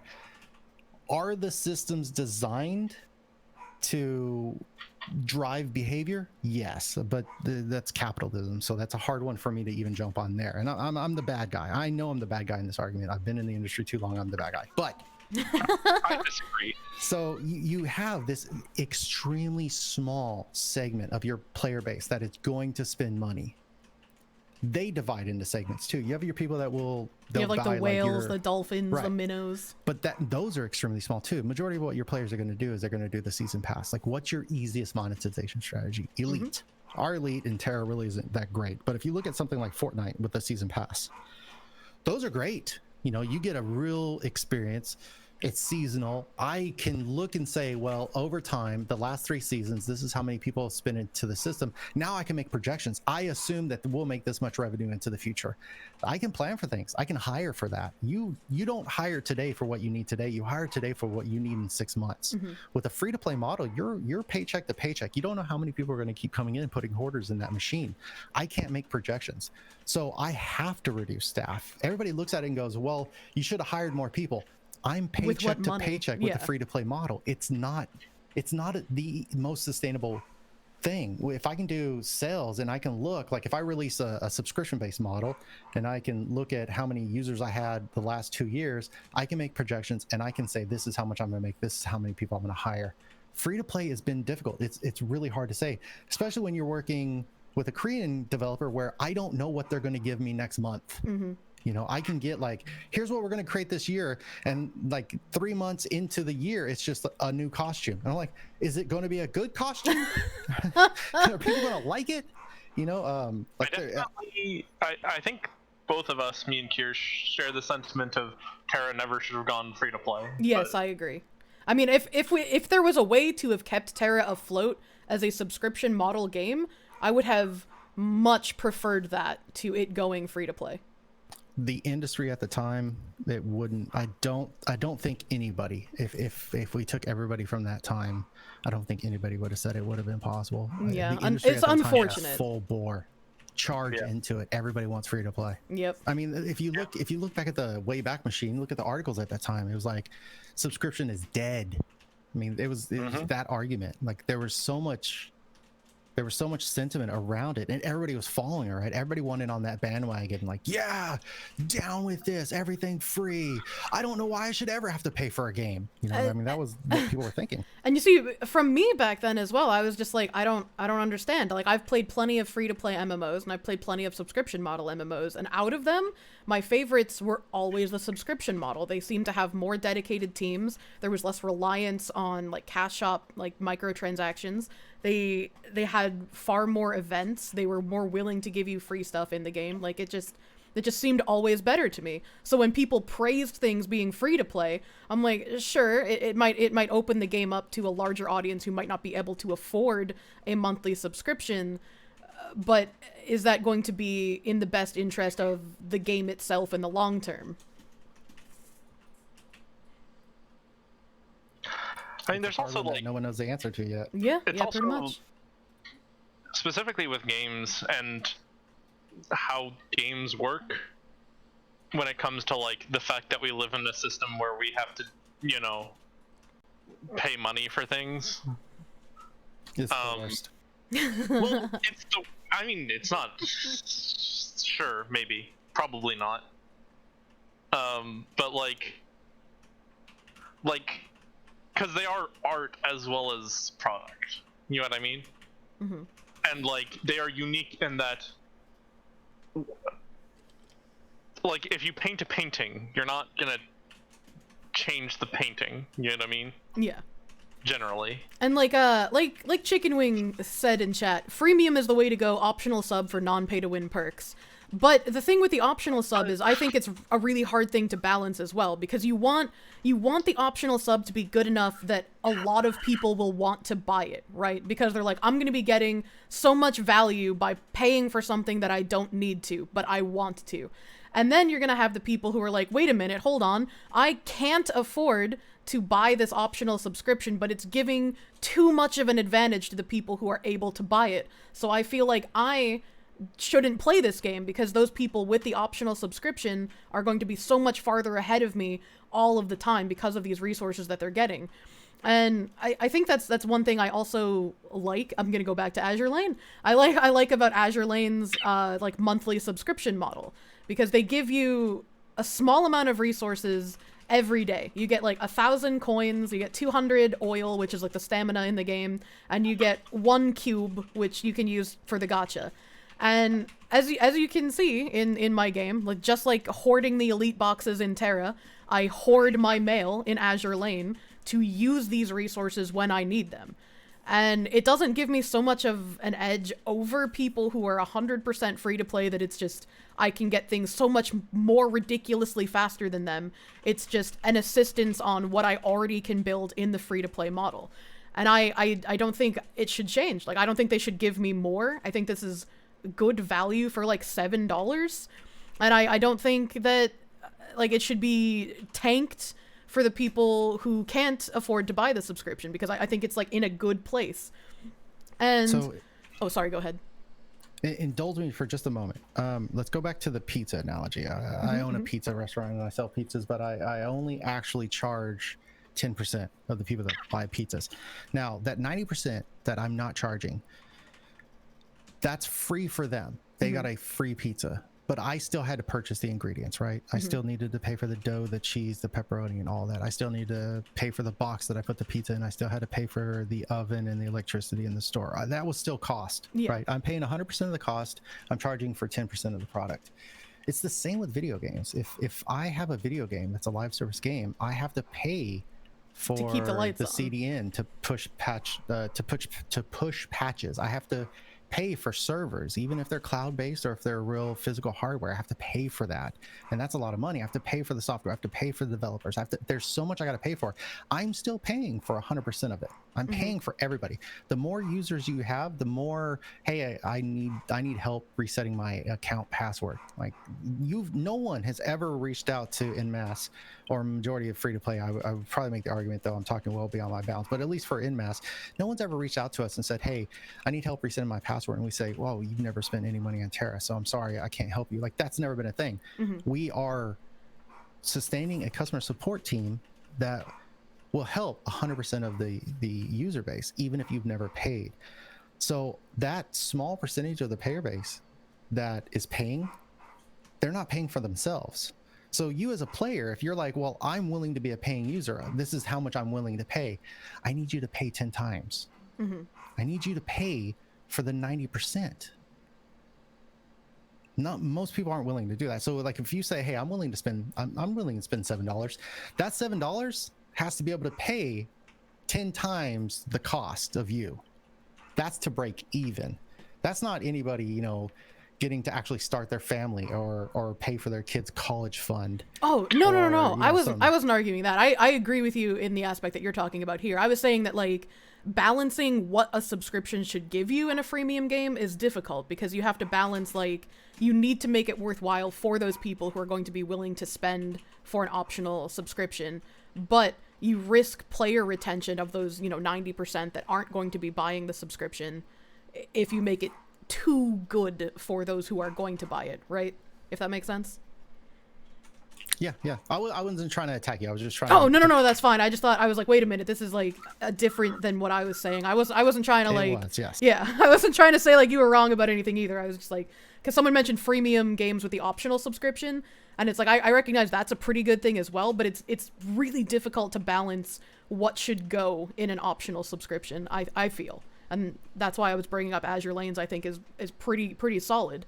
And someone in chat had also said Krafton had reworked Elite for console Tera, but it never got reworked on PC. Like, they would change in and items out as like our gear systems changed, but it never got like really updated to give us different perks where some things might have been incredibly outdated and worthless, like the Quester's Gold bonus, right? Like, that is just something that, oh, okay, it's there, but why? Yeah, I mean, it turns out future-proofing something for 8 years is difficult. And, like, console has a completely separate code base and its own team, from what I understand. Yeah, so it's like, as much as I can say, yeah, they should have changed Elite, they should fix Elite and Tera Club and offer different things in it, and change it as, like, a living system that grows with the game. I don't know how to balance these things. I wouldn't know how to balance a freemium subscription to make all the people paying for it really happy and not isolate all the people who can't afford it. And do you expect anyone to have thought that Tera would still be going? I guess is the sort of question. Because, like, obviously, the hope is that Tera would go on forever, right, and make money forever. But like, if you asked a developer back in 2012, hey, future-proof this system for this thing in 8 years, where, you know, there's going to be 3 whole different people working on this code, like, after you, that will want to make changes to it. Like, I don't think any developer approaches it that way. I'd be amazed if they did. I'm not a coder. I can't code for shit. I can barely do HTML and XML, but I did a little bit of CS in college. I almost did it as my major, and 90% of people that I encountered made it work first and worried about the potential long-term problems. Wait, they did? I mean, yes, they totally worried about that at some point in the development process. 100%, definitely. That's what they said. So I can answer your question this way, and this is 100% honest. And this is another one of the things where I will always look back on my time at EME and be extremely satisfied with that portion of my life. Working with Bluehole and working with Krafton later on, those teams are amazing. The Tera development team, the Tera PC development team, the Tera Biz team, the Tera console team. I have gone to Korea. I've sat with these teams. They're amazing. I'm going to interview Sean Dynamite in the next couple weeks, and we're probably going to get into a story where we were at G-Star and we were sitting down at some bar restaurant, and it was all Krafton, and we were sitting next to the developers, one specifically that created Demon's Will, and we just geeked out. It was amazing. Like, these people are dedicated. They love their product. They love what they do. They're amazing. Yes, I would say 10 years ago, the commitment from the Bluehole team, before Krafton ever existed, the commitment from the Bluehole team was they were in it and they wanted to make the most amazing thing they could, and we were all in it. Like, we were drinking the fucking Kool-Aid by the gallon. Like, we were in. The early stories, like, I got hired at EnMasse as a playtester, like I said earlier. Mm-hmm. I was working with Scott James Magner, who I interviewed, and he was the lead of our group, and we had 5 people that were playing, and we would just come in every day when we would play. The Korean developers from Bluehole came. They flew to Seattle. They sat in a conference room with us during the day, and they would ask us questions, and we would tell them our experience, and they were just taking notes. And it was this constant, like, what can we do? What do you think? What's going on? Like, there was so much interaction there. Anytime we would communicate with them, they were in. We would argue. We were passionate from both sides. That team is dedicated. When we went for G-Star, they were asking us, like, what do we do next? If you look at what they've done with the Tera IP, there's multiple mobile products out there. They're creating TBA. They created a console team. Now think about that. In Korea, console's not a thing. It's PC cafes, PC box. Mm-hmm. That's what the elite bar is in your game. In the server-side data sheets, that thing's called PC Bang. That's what it was designed for. It's designed so that when you do your negotiation with that PC cafe and you give them the select items that they're going to promote to get people to come in the door, that's the advertisement for that PC cafe. That's what your elite bar is. That's the way this thing was designed. Huh. You go to a Korean company 10 years ago and you go, we want to put your game on console, and they're like, no one plays console in Korea, you idiot. Please walk away from me as fast as possible. Yeah. We got Tera onto console. Like, that team is in. Koji on the console team, like, from the very beginning, he was like, I want to do a bunch of stuff. And he was looking at the PC team. He's like, here are the things that I know. Here are the lessons I know. And he wanted to know so much. He wanted to do player surveys early on. I failed Koji on that. He wanted to do player surveys, and I never got it done. And then I went to closers. That team, that company. Oh, and I left out the whole Krafton thing. The whole reason Krafton was created is because they looked at the industry and they saw that there were extremely talented developers out there that didn't get their opportunity. They worked on a product, there were issues along the way, and they didn't get it done, and that team broke up. And what would happen if you could bring those teams in and give them some sustainability? Give them the chance to try. If they failed, okay, did they learn? Are they wanting to make another go? What else can they do? Like, that's what Krafton Union was developed to do, to give developers the opportunity to keep going, to keep trying, to build that relationship, to build that strength as a team. Bluehole's amazing. Krafton's amazing. EME is shut down. That absolutely sucks. But I look at these teams, I look at their commitment to Tera. It's not going away. I don't see any reason it's going to go away. I have no knowledge. Nobody's ever said anything about it going away. And all I ever hear is that team thinking about the next thing they want to try, the next thing they want to do. Yeah, and I mean, I'm glad that they have people dedicated to it. It just seems from, you know, a player perspective where they keep pushing out, like, different mobile games for Tera instead of fixing issues that we've all been living with for years on PC. It's like, well, why are they doing something like that? Why aren't they fixing things in our build? Why aren't they paying attention to what they already have? And it was kind of like watching console develop as well. Obviously, things on console don't work so well, and them gutting the things that make Tera what it is as far as the battle system goes to make it playable on console just seems very strange to all of us on PC as well. I mean, I don't think it's strange. I think it's them doing the... Like, I don't have an issue with the console team. I think that they are stuck with having to work with a console. Yeah, unfortunately. That's my general thoughts on it. Because, like... I never got that impression. I think they're eager and they're geeked out to be working on console. Yeah, yeah. I think they love what they do. Oh, yeah, obviously. But, like, I'm not saying... What I'm saying is that, like... They're doing the best that they can, and they're excited to do the best that they can with what they have to work with on a console. Because, like, they can't just take PC Tera and, like, move it one for one to console, because so many things wouldn't work.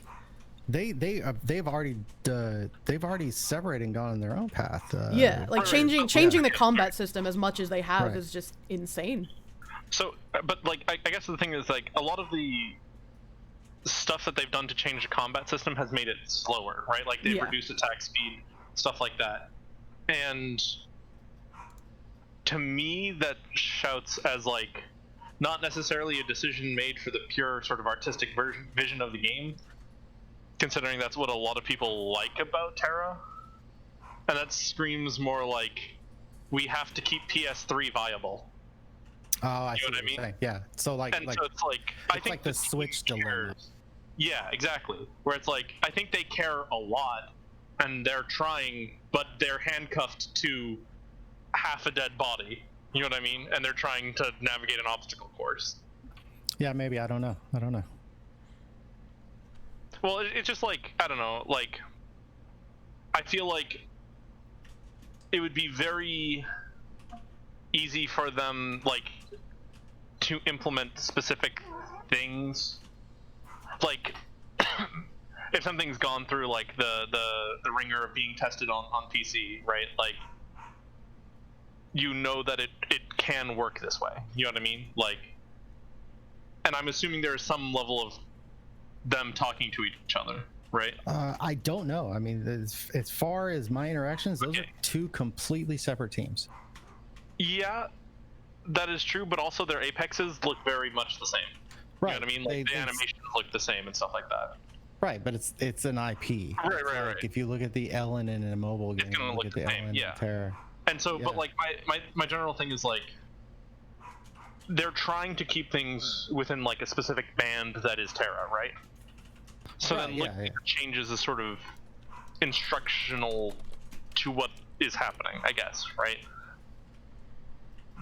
And, like, constantly, like, if you look at a lot of the stuff that they've sort of come out with that has come out on PC, like, the general trend I constantly see are things that I think are like, this would take a lot of CPU cycles, and it's not in console, right? Like, the Apex passives on PC, basically every class has something that reduces cooldowns, increases attack speed, something on that effect, right? Like, yeah, it's probably one of those things where you look and you say, what's our market share? Who's playing on what? And if the vast majority of your players were playing like on the, you know, the latest console release, then you would go, okay, we're going to shift our development to this. But if you look in the majority of your player base is working on, like, 2 generations ago. I don't think these are bad decisions, but, like, I think that they are handicapped by that constraint, is what I'm saying. Sure, most likely. And, like, I do think that they're a very passionate team, and I've I've heard from like other people that like the team like really is trying and all this other stuff. So like I totally believe that, but I do think that like, you know, if all things being equal, I wish that, you know, we could just kick all of the people using Windows 7, Windows 8 out, and all of the people using PS3 out, and just like, listen, we're going to pursue the best version of Tera, and unfortunately get a better PC or don't show up. Yeah, unfortunately, but pure artistic vision and math don't ever go in the same direction. Yeah, the industry, the way things work nowadays is the game industry is a business. That's exactly what it is. We're creating products. We are selling that product to a consumer. So the idea of saying, you know, like, I'm just gonna do fan service. It's not what we do, right? Like things are too expensive these days. Too many people cuts. Like if you're releasing your game on Steam, you don't get to keep all your revenue. Steam keeps some of your revenue, right? If you're releasing on the Epic, if you're like you can't. It doesn't work that way anymore. The software that you're developing is developed with tools that you're probably paying a license for. Yeah, I mean, there's definitely a lot more money floating around in the game industry than there used to be, so. But there's more projects, so it's probably thinner spread, right? It's just more likely that you'll never be seen. You're going to come out like an Among Us and hope and pray that one day somebody plays you. Yeah. Well, I am gonna have to say we went over stream time by a lot here, but we were having a lot of fun. Yeah. Mr. Guffy friend, I want to thank you for coming in and doing like an impromptu interview kind of thing. It was a lot of fun, and we kept referencing his like interviews that he did with DKEG. Thank you for the follow. We kept referencing his interviews that he did with some of the other EnMasse people. Also, he had some videos on Tera Proxy talking about Baldera, Velica Wilds. We had watched the Proxy one on stream before, but if you were interested in any of his other videos with the EnMasse employees, thank you, Blue, for throwing out his Twitch channel. Definitely give him a follow if you'd like to hang out with him some more in his buttery smooth voice. And here is the YouTube link for his channel if you wanted to watch the other EnMasse interviews or anything else related to Tera. They are definitely interesting to watch. It's a neat perspective to see as well.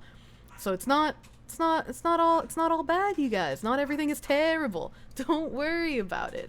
And definitely, a Guffy friend, thank you again for coming and hanging out with us for so long. I hope we weren't wasting your time here.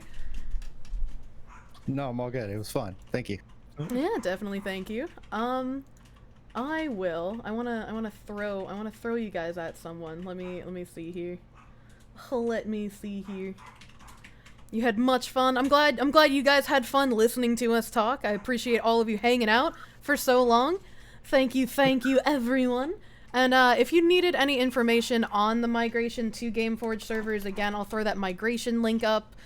There is the service board for Gameforge, as well as EnMasse's support, talking about the different things you need to get settled before you move your account if you want to, as well as what's going to be happening with the servers when they get over there. So there's all that going down. November 12th is when the servers will be under Gameforge. My contact actually messaged me back during this stream, so hopefully we can finish setting something up so I can have a fun stream for you guys on that day. Well, that'll be great. Let me find someone in my list.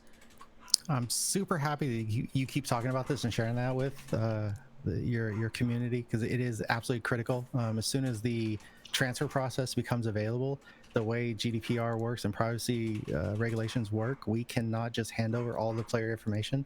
So we will need players to consent to that, and it is absolutely critical that once that becomes available, people go through that process. And then at the end, you have to delete that or like dispose of it, right? Or... Yeah, we got to get rid of it. Yeah. So move fast if you want to keep your data. Yeah, absolutely move fast. Like I was doing today at the beginning of stream, you want to go on your NA characters and you want to get everything out of item claim, out of your mail, out of your guild bank. You want to make sure you have nothing left on the broker to claim or up for sale. Just want to make sure everything is clean and together. You will be fine with your bank, with your pet inventory. All of those things will be fine. I know someone mentioned PvP earlier. To my knowledge, in the FAQ that is mentioned on Gameforge's site, the NA servers are going to be clustered by themselves like the C servers, so there will be no IMSing, there will be no interaction between the NA servers and the EU and RU servers, or the C servers. NA will be all by themselves with their own server cluster. And again, to my knowledge, Kayator will be retaining the Outlaw Declaration. It will be moved over in the same state that the Russian servers were, where they will still have the Outlaw Declaration. It's not going to be eliminated like it was on Mistel. That should all be in the FAQ page that I posted with the migration link. That should all be in there. There's a couple of things from the migration link I asked my Gameforge guy if he could clarify for me as well, as far as some of the account items. And there's something else I can't remember off the top of my head. Small coconut, I apologize. But I want to go over and raid.